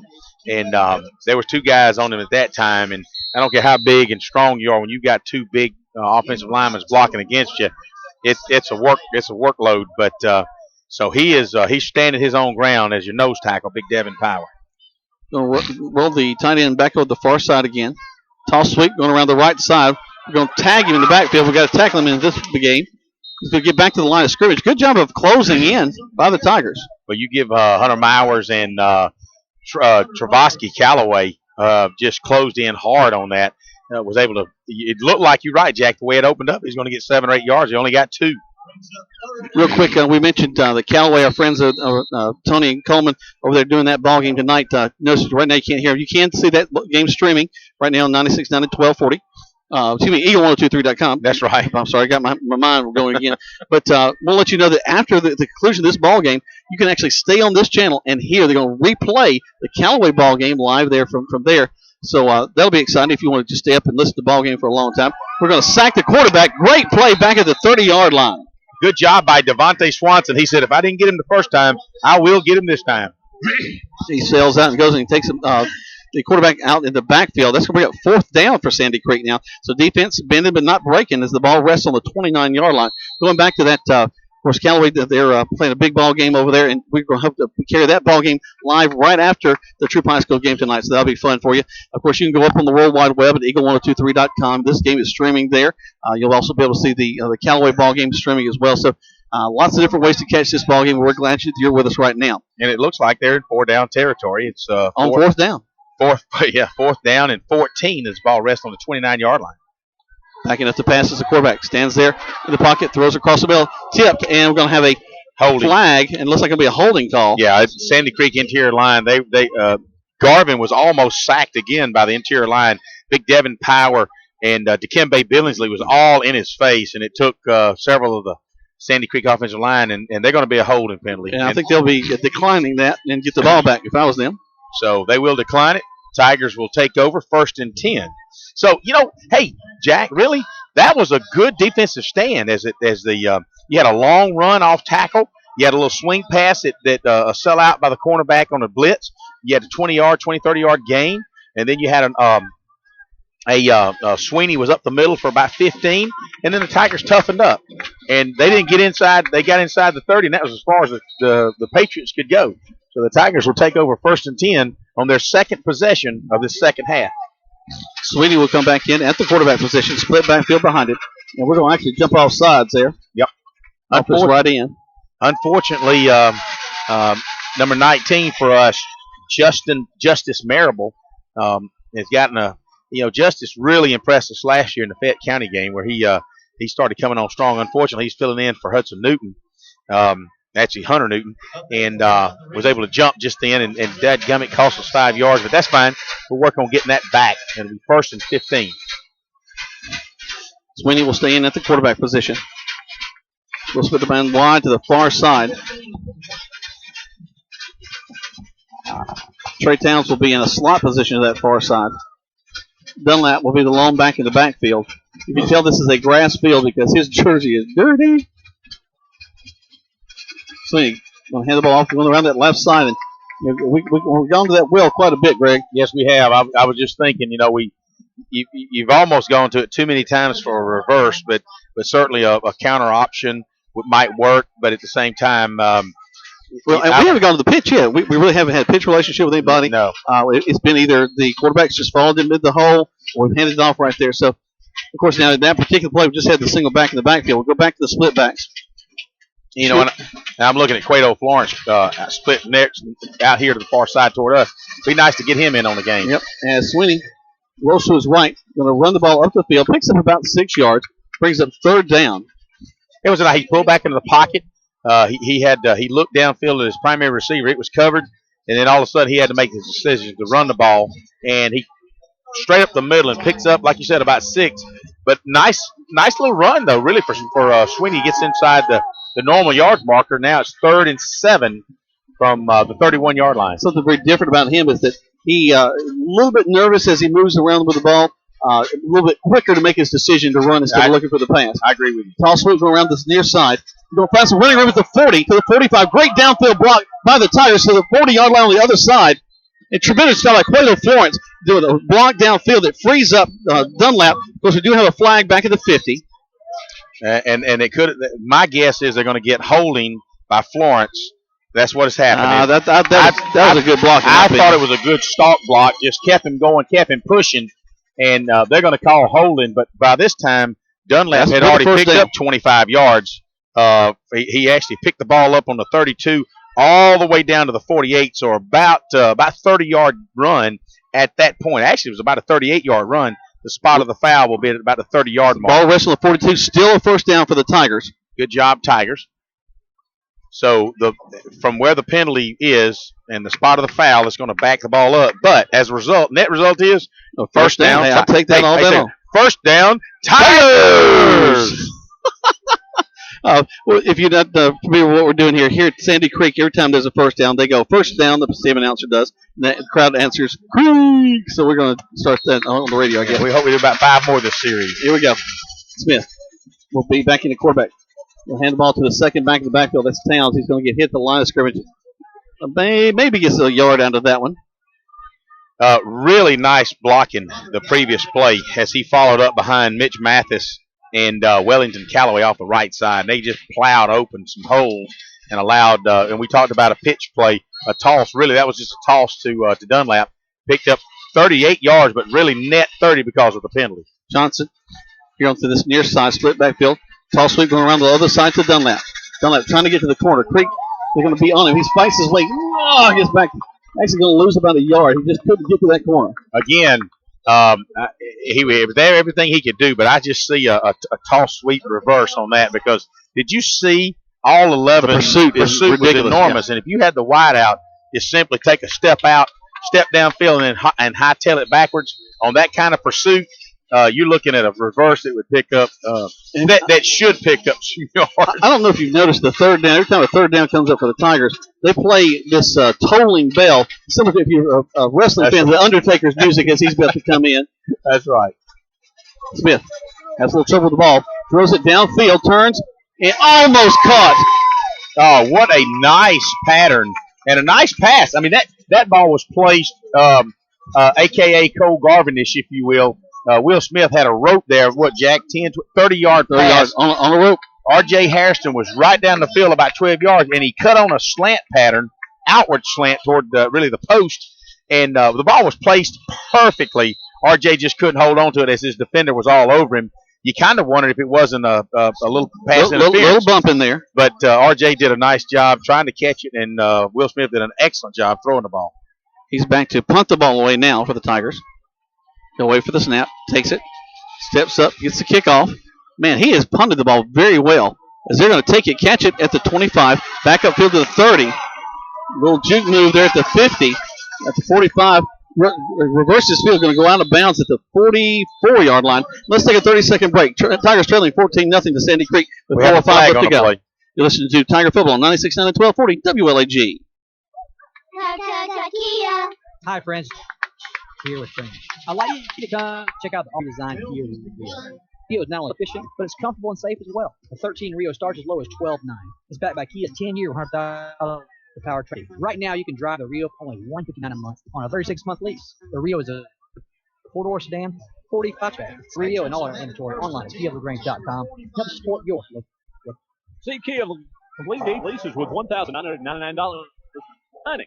You're listening to Eagle Sports, WLA 96 FM, 1240 AM, and online at Eagle102.com. Now back to more Tiger football. Welcome back to Troup High School Tiger football. Jack Moore and Greg Hicks live from Patriot Stadium here as the Sandy Creek Patriots are leading the Troup High School Tigers 14-0, 4:05 left to go.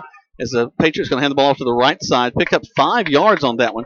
Nice little dive play for Patriots. Got a flag on the play, and I'm assuming where it was thrown, we may have a little interior holding, but and that's exactly what we got against the Patriots. So that's going to back the ball up 10 from the spot of the foul. So they'll replay first down, but it'll be first and probably 18 from the spot of the foul, my guess.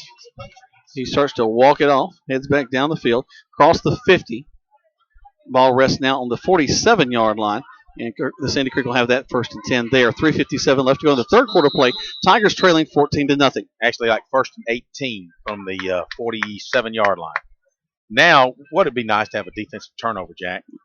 I'd like to see some points on the board. I mean, we really need to get out of this third quarter without them scoring, but also something that sparks these Tigers off because we are still in this ball game very much with 14-0. Yes, you're right. He's back in the shotgun is Garvin. Garvin looks downfield, and that's going to be incomplete. Throws it low at the 40. He had his he had checked off twice, his primary receiver, and then he looked at his back out in the flat, and then he had his tight end dragging across the middle. And good coverage by Daryl Dunlap. He had picked him up coming across the middle and was all over him, really caused that to be an incomplete pass. So it'll be second down and 18. But you're right. We've had 2 fumbles in this game, one by the Tigers and one by the Patriots, and they both recovered their own fumbles. So, really, as far as turnovers goes, there hadn't been any turnovers. A lot of 3 and outs, a lot of good defensive play on both teams, and some good offensive plays on both teams. Sandy Creek will take the shotgun step. Garvin rolls to his right, looking downfield, going to throw it back the other way, and it's going to be overthrown over the intended receiver. He's looking for a flag, but he's not going to get one because that ball was overthrown. 40 yards, a bullet, and a lot of the fans were looking for a flag. And we do have a flag. Looks like back at the line of scrimmage. Now there can't be a pass interference because that was on the far side. That could be a holding. It could be a man downfield. They are pointing to something. No, the flag is way back over here, and it could be secondary holding because he had to check off 2 or 3 times. He could have looked that way, and it could have been holding. Yeah, he came back across the field from where he rolled to his right, had to throw back left. Let's see. It'll be interference against the Tigers. Holding, and it won't be from the spot of the foul. It'll be from the yard mark. So it'll still be second down. It'll be second and about 9. So it's only a 10-yard mark off against the Tigers. Actually, they're going to call it third. Yep. 3rd and 9. Still a very important. No, they're going to move it back to second down. Yeah, I think so. That should have been a second down. But again, you're right, Jack. We need some scoring, and we need some scoring by the Tigers, not the Patriots.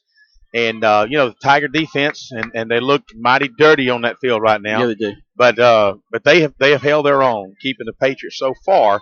3 minutes, 22 seconds to go in the third quarter of play. 14 points, 14-0 as the Patriots lead. Darvin going to run that little jet sweep back around the far side. He's fast. He gets to the corner and he is wrapped up and hit hard on that far side by the Tigers. Brandon Hurd from his corner position stalked his man hard and saw what was happening. He left his man to come and just laid a wallop on that tailback for Sandy Creek, who was able to turn the corner and pick up 2 yards. It'll be 3rd and 6 for Sandy Creek. Very important down here because they're right at the edge where they may not be in 4-down territory because there's here. They respect the Tiger offense, so I don't see them if they don't get this 3rd down. If we can hold them right here, they may have to punt it to a corner. Back to the eye for Garvin. Slot to this near side. Man slip wide to the right. Backs up, takes a 2-step drop, throws it. That little slant right across the middle. He was open. Brandon Herb just got there. Kelsey McCutcheon it was a crisscross. Van Quest Bonner on the outside and Kelsey McCutcheon on the inside. And Kelsey was, again, he's probably given up at least 1.5 feet of that big kid. And it was a rifle thrown by Garvin, and it went right through the receiver's hands, and McCutcheon almost picked that one. That was the senior Justin Sumter intended receiver. Well, as you said it, they're 4-down territory, so either they don't like to punt the ball, which they punted 3 times already this game, but as you said, that shows a lot of respect for the Tiger offense. Yep. Here they go. 4th down. They've held the ball quite a bit in this third quarter. Backs up the pass. Quick. Throws that slant. Complete. We got to get him.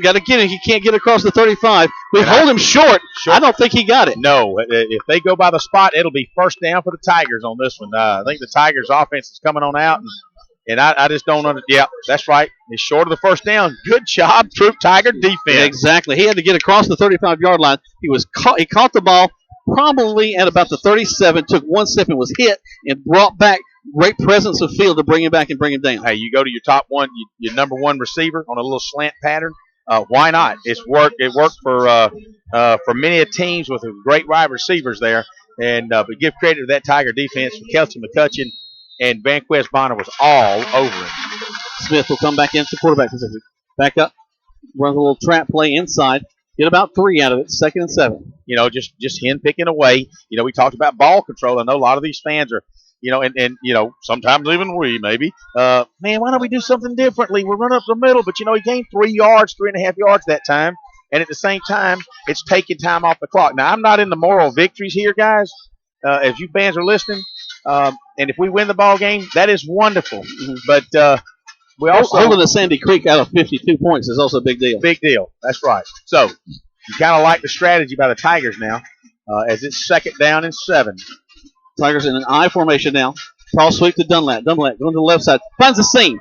Gets the 1st down and more. Look at that. Goes on the sideline on the far side to the 40. Goes out of bounds at the 37-yard line. Wow. He looked like Isaiah Chapman on that one, baby. He turned the corner, cut He took a tall sweep toward the Tiger sideline, cut it up inside the hash, and it was hit on about the 45, 43-yard line, Jack. Put his right hand down and kept his balance and picked up another 8 yards all the way down inside the 40-yard line to the 36-yard line.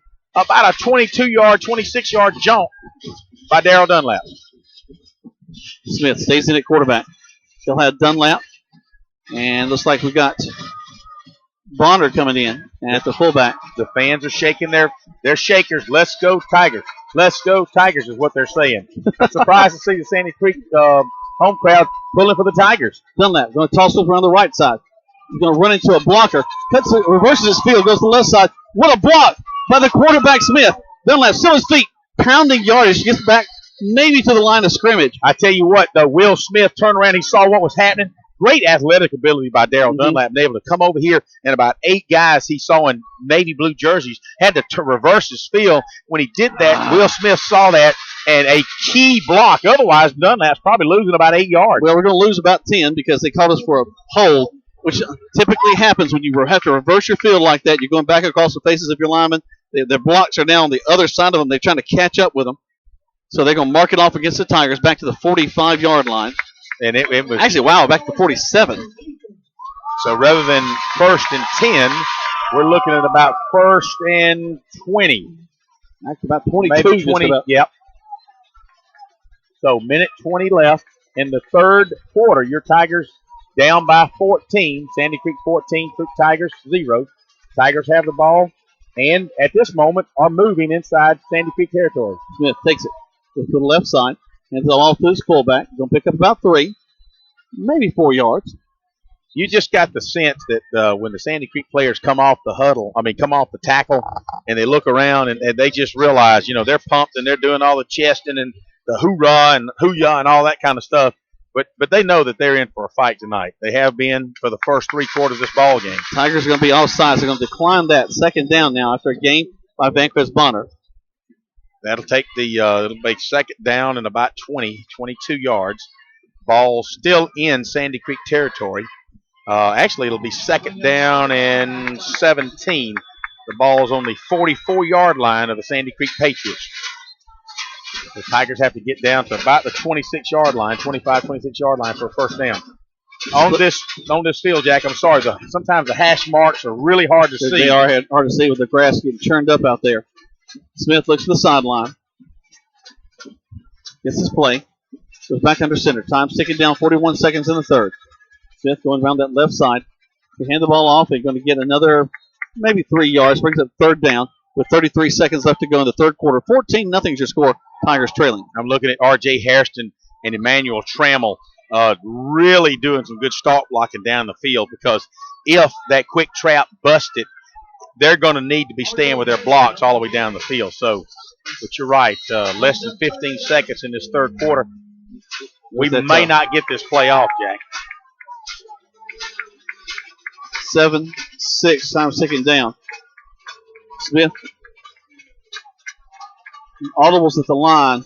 Don't think we're going to get it off. No, that's going to be the end of the third quarter. Let's go and take a break. 14-0 is your score here from Patriots Stadium. You listen to the Tiger Football on 96.9 and 1240 WLAG.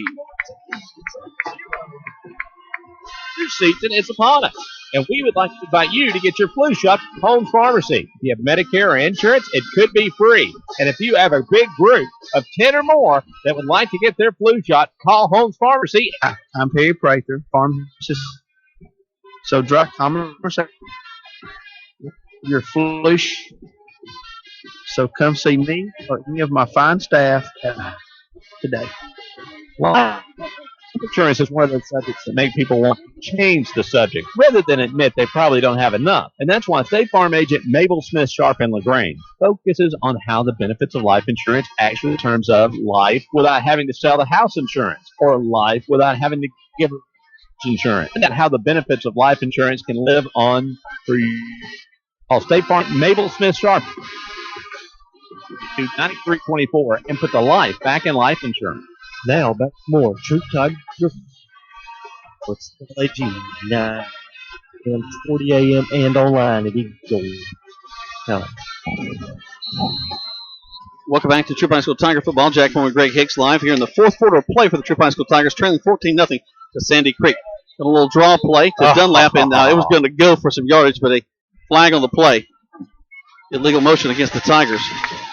And that's about six penalties on us so far, Greg. We're starting to shoot ourselves in the foot on this particular drive. We end in the third quarter in this drive, and we already had 4 or 5 penalties on this one drive.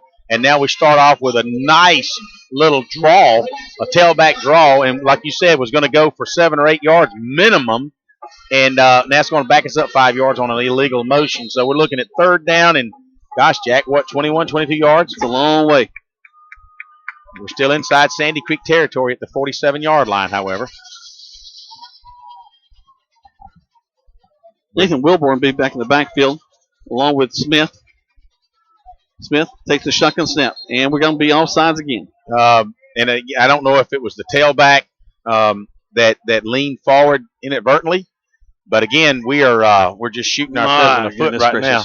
And both teams still left with 3 timeouts. We're just starting the fourth quarter. Only 5 seconds has gone off, and I don't know really how that 5 seconds has gone off because we've been penalized both plays. So 14-0, Sandy Creek leads. Tough ball game. I think a lot of you Troup fans and maybe some fans from other schools might have tuned in thinking that we were going to be down 3 or 4 touchdowns. Smith rolls right on the shotgun snap, looking downfield, looking, throws it way out there. As a Sandy Creek player is going to make the catch at the 10-yard line, and we drive him all the way back inside the 10 to about the 6. So that was a big punt there for the Tigers. Well, you can if there's any consolation, I guess, guys, you can look at it that way, and in that it was third down and forever. And a lot of times teams will take that strategy, let's go for broken, that if it is intercepted, that it will be as good or better than a punt. And really, based on Will's punts tonight, that would have been about a 55-yard punt. So if there's any consolation out of it, is it that they do Sandy Creek does take over, which would have eventually happened if we didn't convert the first down anyway. But they're taking over inside the 10 at the 6-yard line. So here comes Sandy Creek. I formation behind the quarterback. You're going to roll the tight end back over to this near side that makes our line adjust. Fake the handoff. Going to throw it. They're going for that go route again. It's going to be complete down at the 36-yard line. And then we were running step for step. A little slippage out there. Good job by Brandon Hurd to stay with him. Well, you just know when you get one-on-one like that with these excellent wideouts that Sandy Creek it's going to be tough for anybody. But Brandon Hurd, a senior cornerback, has done an excellent job. He's been pitted against several top-notch receivers in each of our games this year, and he has performed well. So at this point in time, Kelsey McCutcheon or Emmanuel Trammell will come in, take Brandon Hurd's place for a second. They take the tall sweep, swing the pass out, incomplete at the 40. So first down again. It's going to be second down now and 10. It looks like a little stubby fullback was in there, and Garvin was under a lot of pressure by Devontae Swanson. Had come in from his backside, and when Garvin turned to throw the ball, he basically was hit as he threw the ball. An excellent backside pursuit by Swanson from his outside linebacking position, his weak side linebacking position, and kind of made him overthrow the fullback who was out in the flat on a little kind of a just by himself, really. So overthrown it. So it'll be second down, 10. Ball's on the ground. Sandy Creek goes to the line of scrimmage, and it's going to be their ball. Looked like a big lineman, number 76 or whatever, recovered it. And it looks like all of a sudden Sandy Creek's in a hurry to put some points on the board. Run back to the line of scrimmage, 10:54. Maybe they need those extra points for where they're placing power ranking or power rankings or something. I don't know.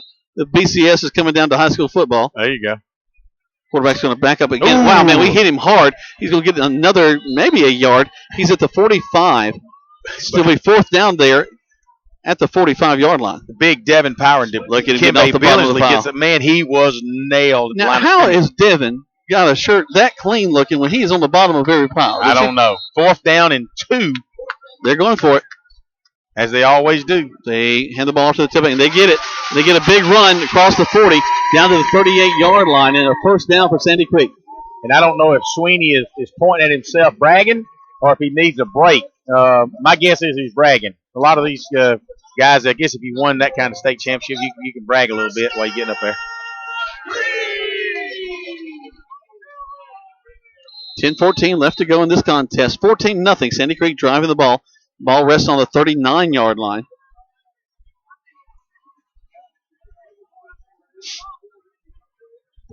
Tigers a little tired now. The defense wants the offense to get back on the field and stay there for a while. And stay for a while. You're right. Guys like Daryl Dunlap who've gone both ways. It's an official timeout. No, Sandy Creek's going to take a timeout. They take a timeout. We take one as well. 60 seconds back to the station. Listen to Tiger Football on 96.9 and 1240 WLAG. It's tough out there. Paycheck lower than the last one. It means cutting costs. And one of the best places, State Farm at or on the square in downtown. Still do a free discount. Sure, you're getting our insurance discounts. You 40%. Call today because being there to help keep is why there. Discounts may be.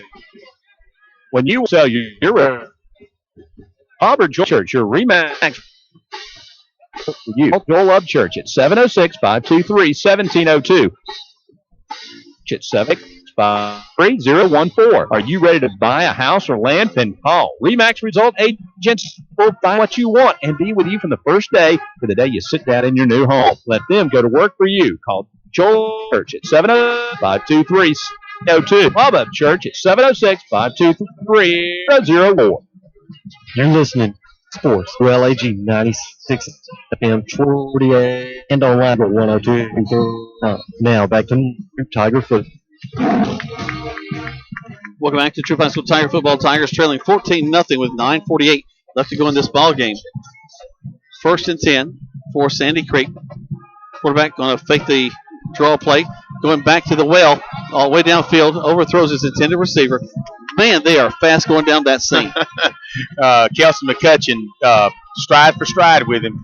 That is about the 5th or 6th time tonight that Garvin has gone to that wide receiver on a go route, fly pattern, whatever you will, the home run ball. And, again, when you got these kind of athletes up here, let her rip, put some points on the boards.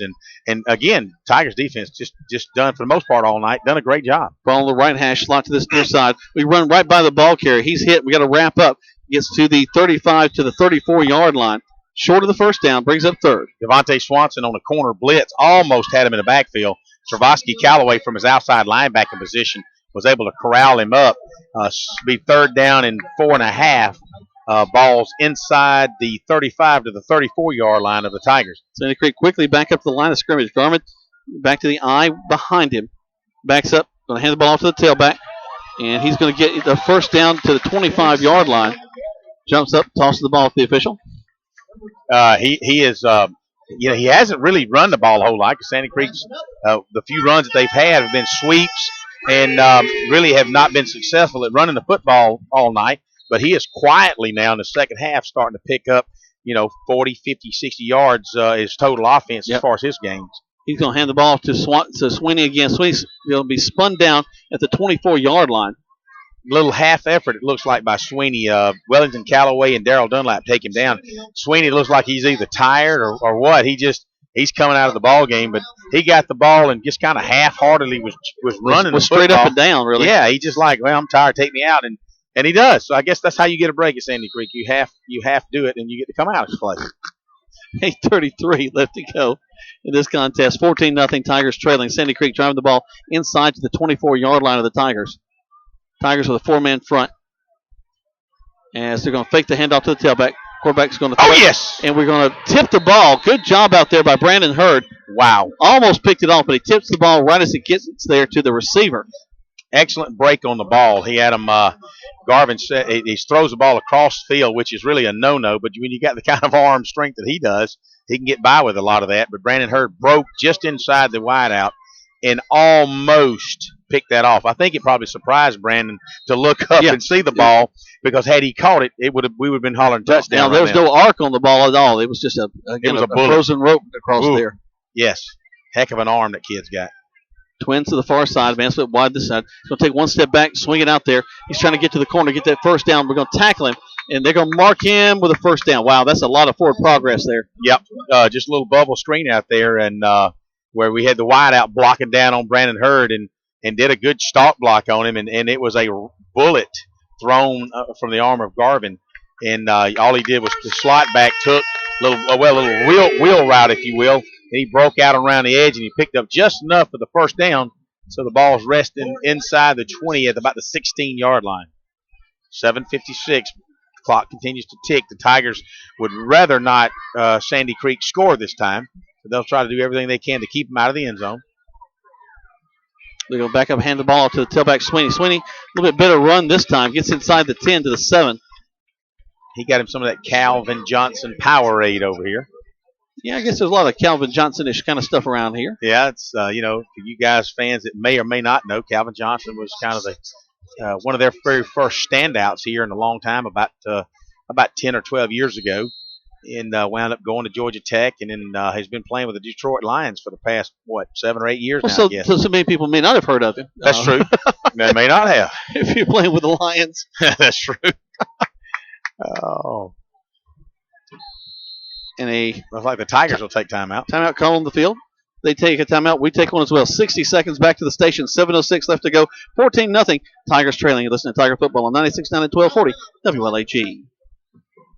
Like ball team, greats don't happen. They were working. Hello, I'm Jim Thornton. Like you, I know LaGrange is a great city. I want to get better for you, your family. I will strengthen our local economy, its public, and improve our quality of life. Jim Thornton, leadership at work, LaGrange. Let's elect Jim Thornton. Learn more at jimthornton.org and like Jim on Facebook. Paid political by the French. Hi, friends. Jess Licht here with Key of LaGrange. I'd like you to come by and all new redesigned Rio. Not only efficient, but it's in Rio Stars is 9. Backed by Kia's 10-year, 100,000-mile limited powertrain warranty. Right now, you can drive the Rio for only $1 a month, 36-month lease. The Rio is available in either a 4-door sedan or 35-door hatchback. See the Rio inventory online at .com. Help support your local economy. See Key of LaGrange for details with $1,909. Do it. The action continues now with more Tiger football. WG 99 at 12:40 a.m. and online at Eagle1023.com. Welcome back to Troup High School Tiger Football. Tigers going to be offsides on that last play. That'll result in another first down, so we can expect another first down yelling for the Creek, I guess. They're going to be half the distance. Let's see. The ball will be placed at the 5-yard line. It'll be a first down, Sandy Creek. So it'll be first and goal. Sorry about that. First and goal. Patriots. 14-0 is your score. The Patriots are leading this one and driving down the field. They go to their tailback Sweeney, who's tripped up in the backfield. Going to trip down to the 3rd-yard line. Good job by Swanson. Again, I've called his name many times tonight in the backfield. He and Devontae Swanson from his weak side has been really in the backfield a lot tonight and did a good job. He tripped him up, and he gained maybe a yard, 2 yards. So the ball's inside the 5-yard line. Second and goal. Clock continues to run. Sandy Creek 14, Troup Tigers 0. They'll walk their fullback up a little bit closer to the quarterback, Garvin. Garvin under center. We stunt. Hit Sweeney right there at the line of scrimmage. He spins trying to get in, but he doesn't get in there. He may have lost a yard, Jack. So that's 3rd down there. Actually, they're going to get forward progress to the 1. It's kind of hard to see. I don't have my binoculars like you do. I don't have them on. I'm watching the outside line judge there. I got you. He's going to mark it right there at the 1. At the 1-yard line. So 3rd and goal from the 1-yard line with 6:06 left to go in this ball game. 14-0 Tigers trailing. Be a big plus for the Tiger defense to hold them out of the end zone here. Garvin's going to go under center. Keeps the eye behind him. Look for Sweeney to be the ball carrier again. Takes it. Actually loses the ball. He's going to fall forward with the ball. He does get back on. He almost fumbled it into the end zone. He sure did. But they're going to say he did not get in. So he'll, again, be right on the 1-foot line. That brings up 4th down. And do they kick a field goal, or are they going to try to punch it through? No. They want to put points on the board. They got a reputation to hold. But, that's the second fumble of the night that they've recovered, and Tigers have had 1 fumble that they've recovered. So nobody has lost a fumble tonight. No. You got to. They break the huddle. They're going for it. Yeah, you got to bet that they're going to go for it. Sure, they can't put 3 on the board. Well, they have not scored in this second half. Let's think about that, too. That's true. Here comes Garvin. We'll go around the right side, and now they have scored. He got over maybe a foot. He was hit hard at the line of scrimmage. So, but again, 5 minutes to go in this ball game. Sandy Creek right now up 20-0. The Tigers, a lot of hands on the hips. We got one Tiger down. I can't see who it is at this point, but one of the Tigers down. He was just laying just inside the end zone. They're gonna have to check on him. He's got a left leg that's kind of laying there a little loose. I don't see number 8, so it could be Devontae Swanson. I'm just guessing, fans, so don't quote me on that. It's a 20-something. Okay. Vanquest Bonner's 28. It could be Vanquest because he's been playing a lot on the defensive side, and his jersey's really dirty. Let's go ahead and take 30 seconds back to the station. They take it. Well, hold on. Never mind. We'll keep it here because he's sitting back up. And that is Vanquest Bonner, number 28. Glad he's on his feet. He's walking under his own power. He laid there for a long time. Maybe he just got his bell rung. Maybe his wind knocked out of him. But he seems to be walking a straight line, so that would be a good indication that it wasn't his bell rung. Because when you get your head knocked, you kind of wobble back to the sidelines.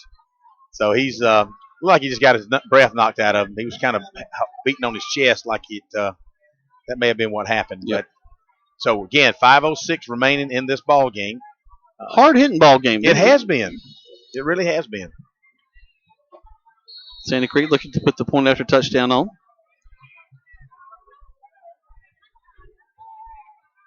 Here comes the snap. Snap, hold, kick is up. Almost blocked. And again, Devontae Swanson has given me 110% tonight, if you can give it.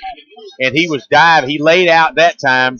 He is wanting something to make something happen. I'm so proud of Devontae Swanson tonight. He has done a tremendous job on the defense side of the ball. 21-0 is your score. Let's take 30 seconds back to the station. Listen to Tiger Football on 96.9 and 1240 WLAG. Car accident, storm damage, or a fire. When the unthinkable happens, if you save money in the moment, it doesn't matter if you're not able.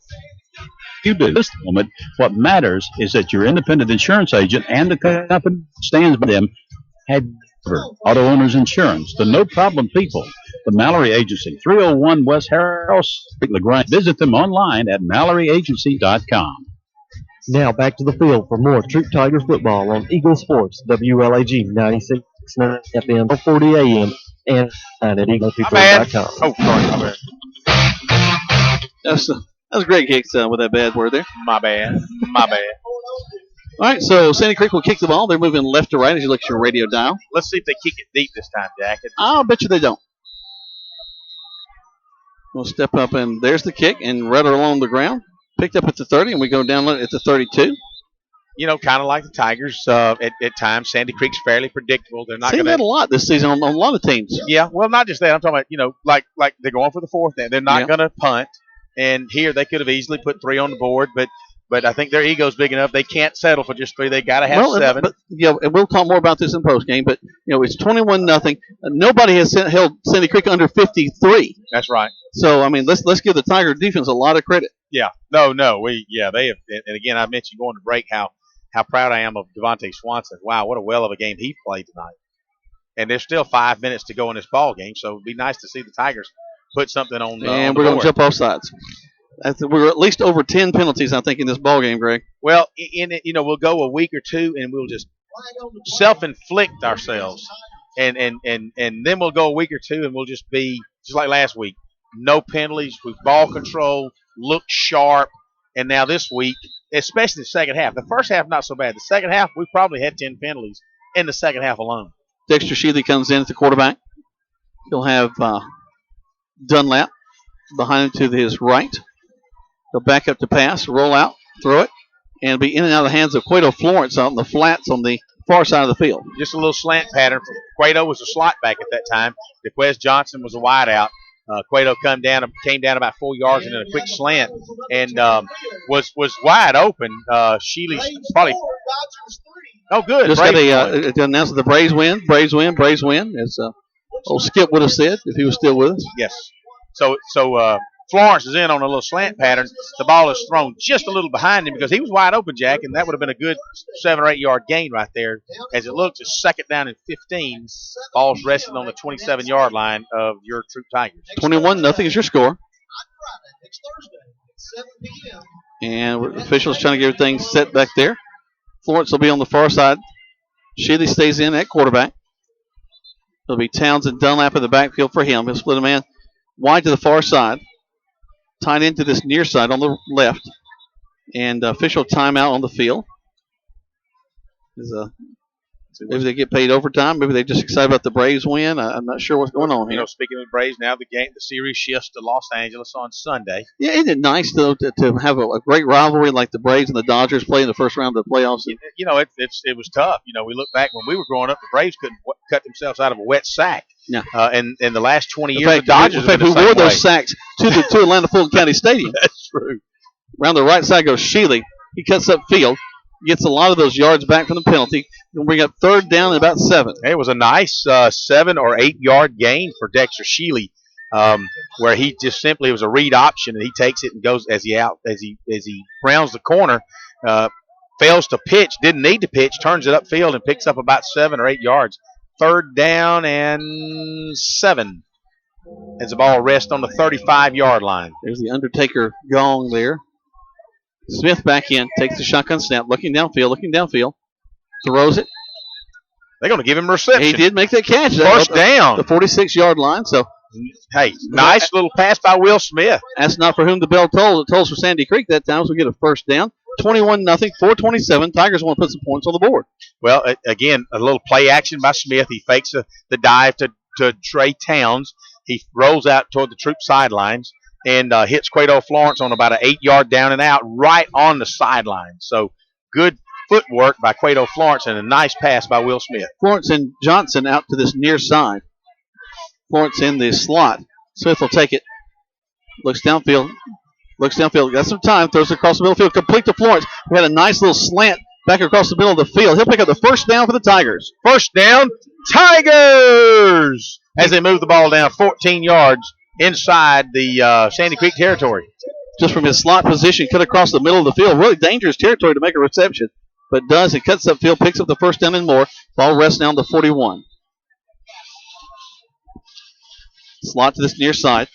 Smith going to take it. Back up to pass. Looking. Going to throw it, and it's going to be in and out of the hands of R.J. Harrison, but Justice he Marable. pays it. Was that Justice? Justice Marable comes across the line, and it just tips his hand. And there's a flag down in the backfield, and that could be just as well it could go either way, really. When we're looking at the Marable coming across the middle, and that was his checkoff receiver, throws it a little high off his hands in the inside linebacker. He paid for it, too. Wow. Yeah. But you know what? To Marable's credit, he jumps right back up, and even though it was a great hit, Marable jumps up and goes right on back to the huddle. They're going to call the flag off. Okay. A lot of excitement about nothing. Okay.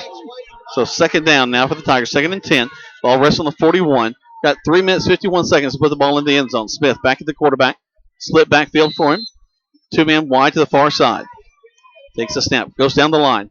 Going to pitch it. Our first pitch of the night. And we're not going to get a whole lot out of that one. Number 10, Nathan Wilburn's going to be the ball carrier going around that right side. And actually, I think Smith could have cut it up that time. My sentiments exactly, but again, we're setting them up for a reverse. I'm telling you, it's all over because Sandy Creek has got so excellent a pursuit that if you notice, all 11 guys were on the outside of the hash mark there pursuing, and they're not. This is not. You never really expect a reverse, but at any rate, we don't run one. We don't run a pass play. Smith's going to throw it. He's hit as he throws it. What great effort! Now, the ball's well overthrown, but my goodness gracious, who's that out there? DeQuez Johnson, I believe. Number 81. It looks like. No, that's not DeQuez. That's 10. That's Wilburn out there.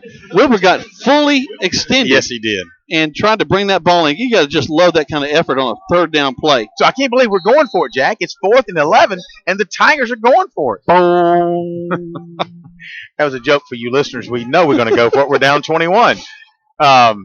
Harris will be the tight end to this near side. Florence will be out back to this near side. But on that previous 3rd down play, Wilbon was wide open. He had got behind the corner, and had Will placed the ball nicely. Well, he was hit as he was throwing the ball. Yeah. To get that ball off was pretty good. He had to hurry it. A timeout's called on the field. Who's Actually, a delay of game against the Tigers.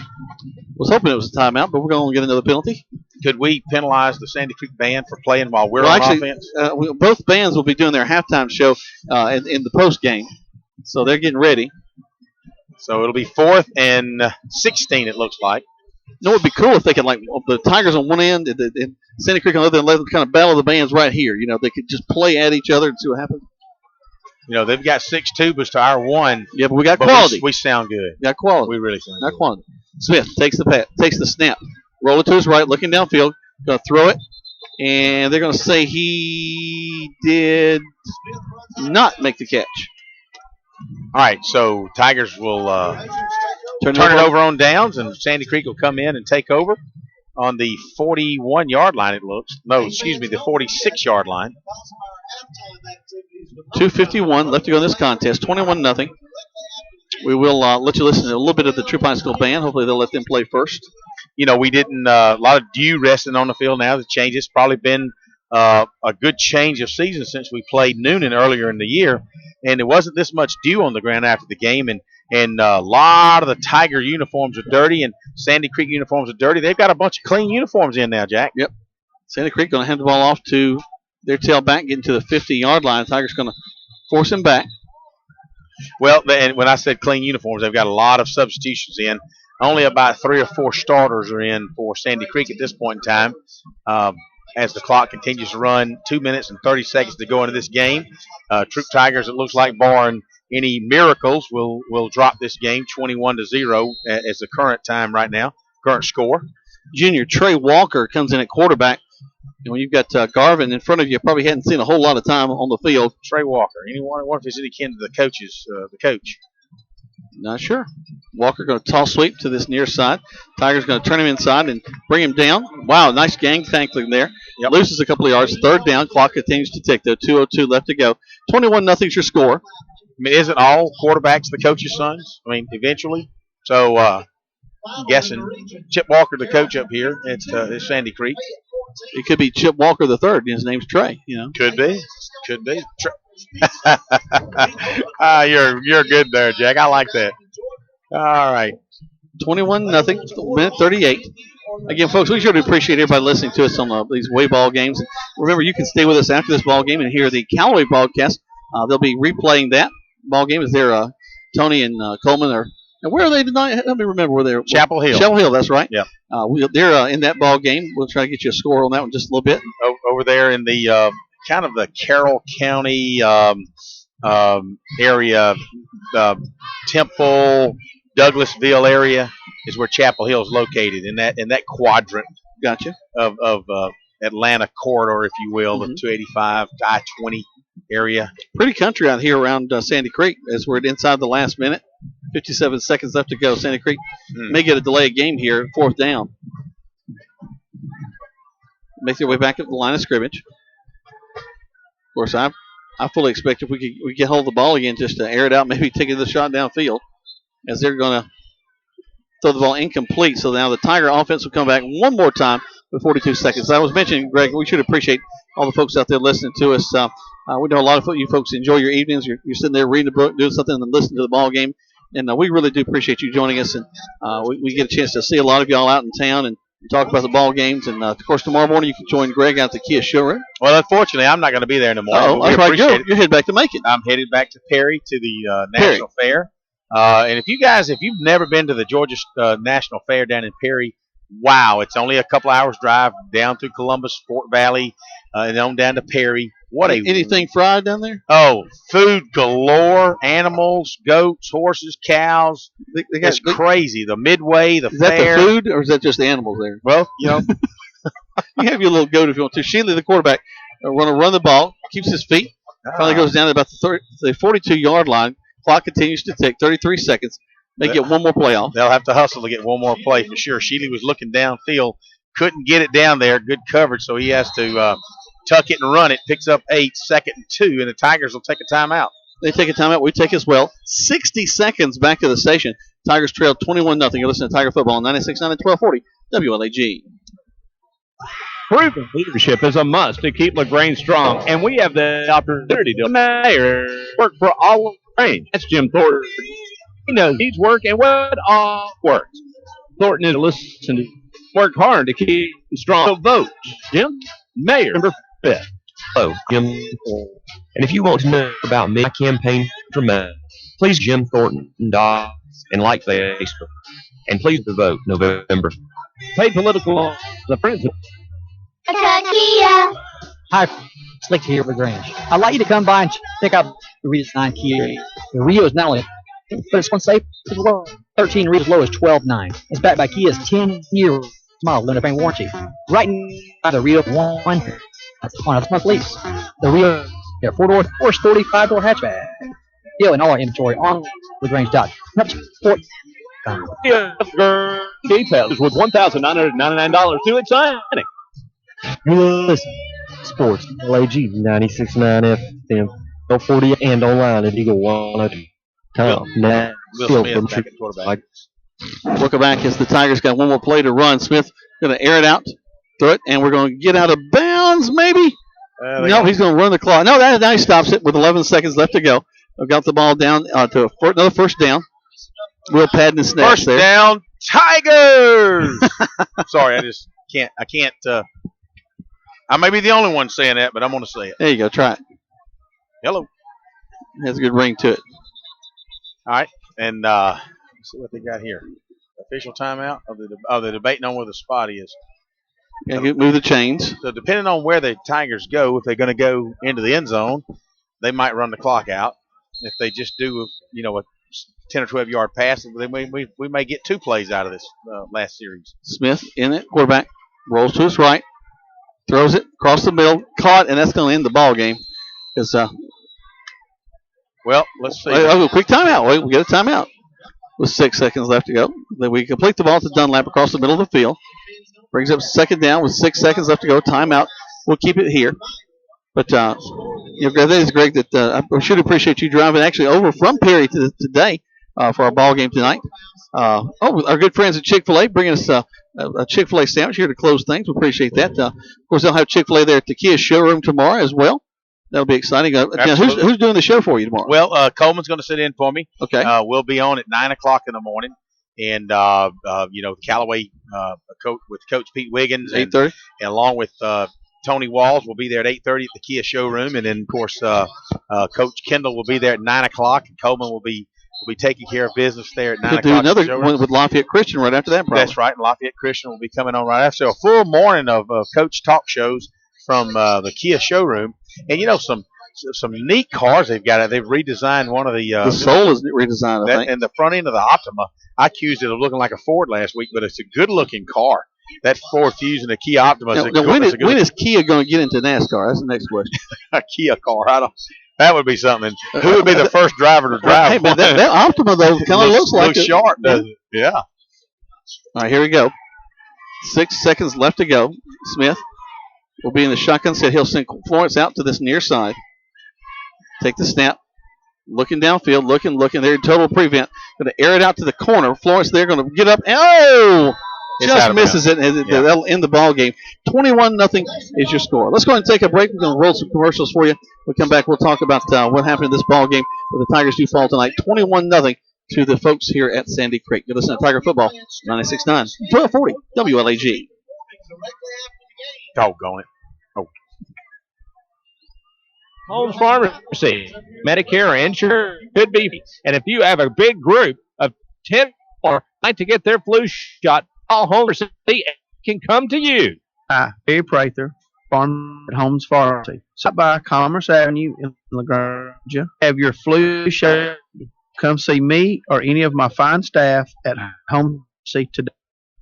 Right now, 3 drivers is cruising around in a state of skepticism about just how value their insurance company is to one of them, State Farm at or on downtown can help with better because he'll talk with you to you and help policy that has written all from coverage all by 24/7 customer support. Feeling skeptical? Then call Farm Agent Matt on the square and range and officially get State with Farm. Like a great food team, great just don't happen. They require hard leadership. Hello, I'm Thornton. Like LaGrange, great city. To make it better, when your fan, I strengthen our local economy, enhance public safety, and improve our quality of life. Thornton, lead at work for the grain. Remember, select Jim Thayer or at jimthornton.org. Like Jim on paid political by the Friends of Jim Thornton. Hi, friends. Just Lick here with Grange. Need to come by the all-new redesigned Kia. The Rio is not only fuel, but it's comfortable and safe as well. 13 Rio slow is 12. It's backed by 10-year 100 powertrain. Right now, you can Rio for only $1 a month on a 36. The Rio is a 4-door sedan, Force 45-door hatch. See the Rio inventory online at Kia of LaGrange. Or local economy. LaGrange for details. Leases with $1,099 at signing. You're busy with places to go and to see. CB&T, we understand. That's why we created the Sys Connections prepaid card. Use it for purchase, ATM withdrawals, and even get cash. It's an affordable alternative to simple to load and can be replaced if lost or stolen. Plus, there's no credit check required. At CB&T and enjoy lifestyle. Just for details, open your Sys Connections card. CB Division Bank, DIC. These applies to approval. Into Eagles, WLAG 9 at 12:40 a.m. and online at eagle1023.com. Back to more Troup Tiger Ball.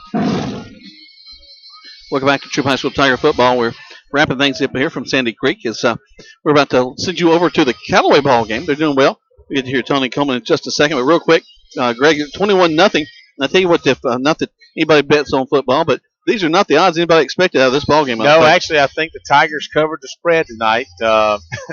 Jokingly, I'm saying, guys, but you got to be proud of the Tigers on defense, the way they played, and several guys are going both ways. So the uniforms show that tonight. Had a lot of good positive yards on offense. Had some good positive pass plays. A couple of breakdowns on defense on that long go route. Penalties, golly, y'all. And on the go route, and in the second quarter, a couple of missed tackles, and it was 14-0 at halftime. You take that away, and realistically, Sandy Creek had one good drive all the way down the field for that last touchdown. But you're right. In the second half alone, Troup High probably had 10 or 15 penalties. But, you take that away, not such a bad ball game. But we can't take that away, and it's still not such a bad ball game. I'm still proud of that defensive unit. I'm really proud of both. I would like to see some points on the board. But let's remember, this is a team that has put up 50-plus in every ball game they played this year. They've held folks under 20. The Tigers don't score. But, again, to hold them to 21, that's a really, really excellent job by the Tiger defense tonight to hold this big, high-octane Sandy Creek offense. Well, I'll tell you what, we're going to go ahead and close things out here. Actually, no, we're going to keep it here. Greg's giving me some hand signals.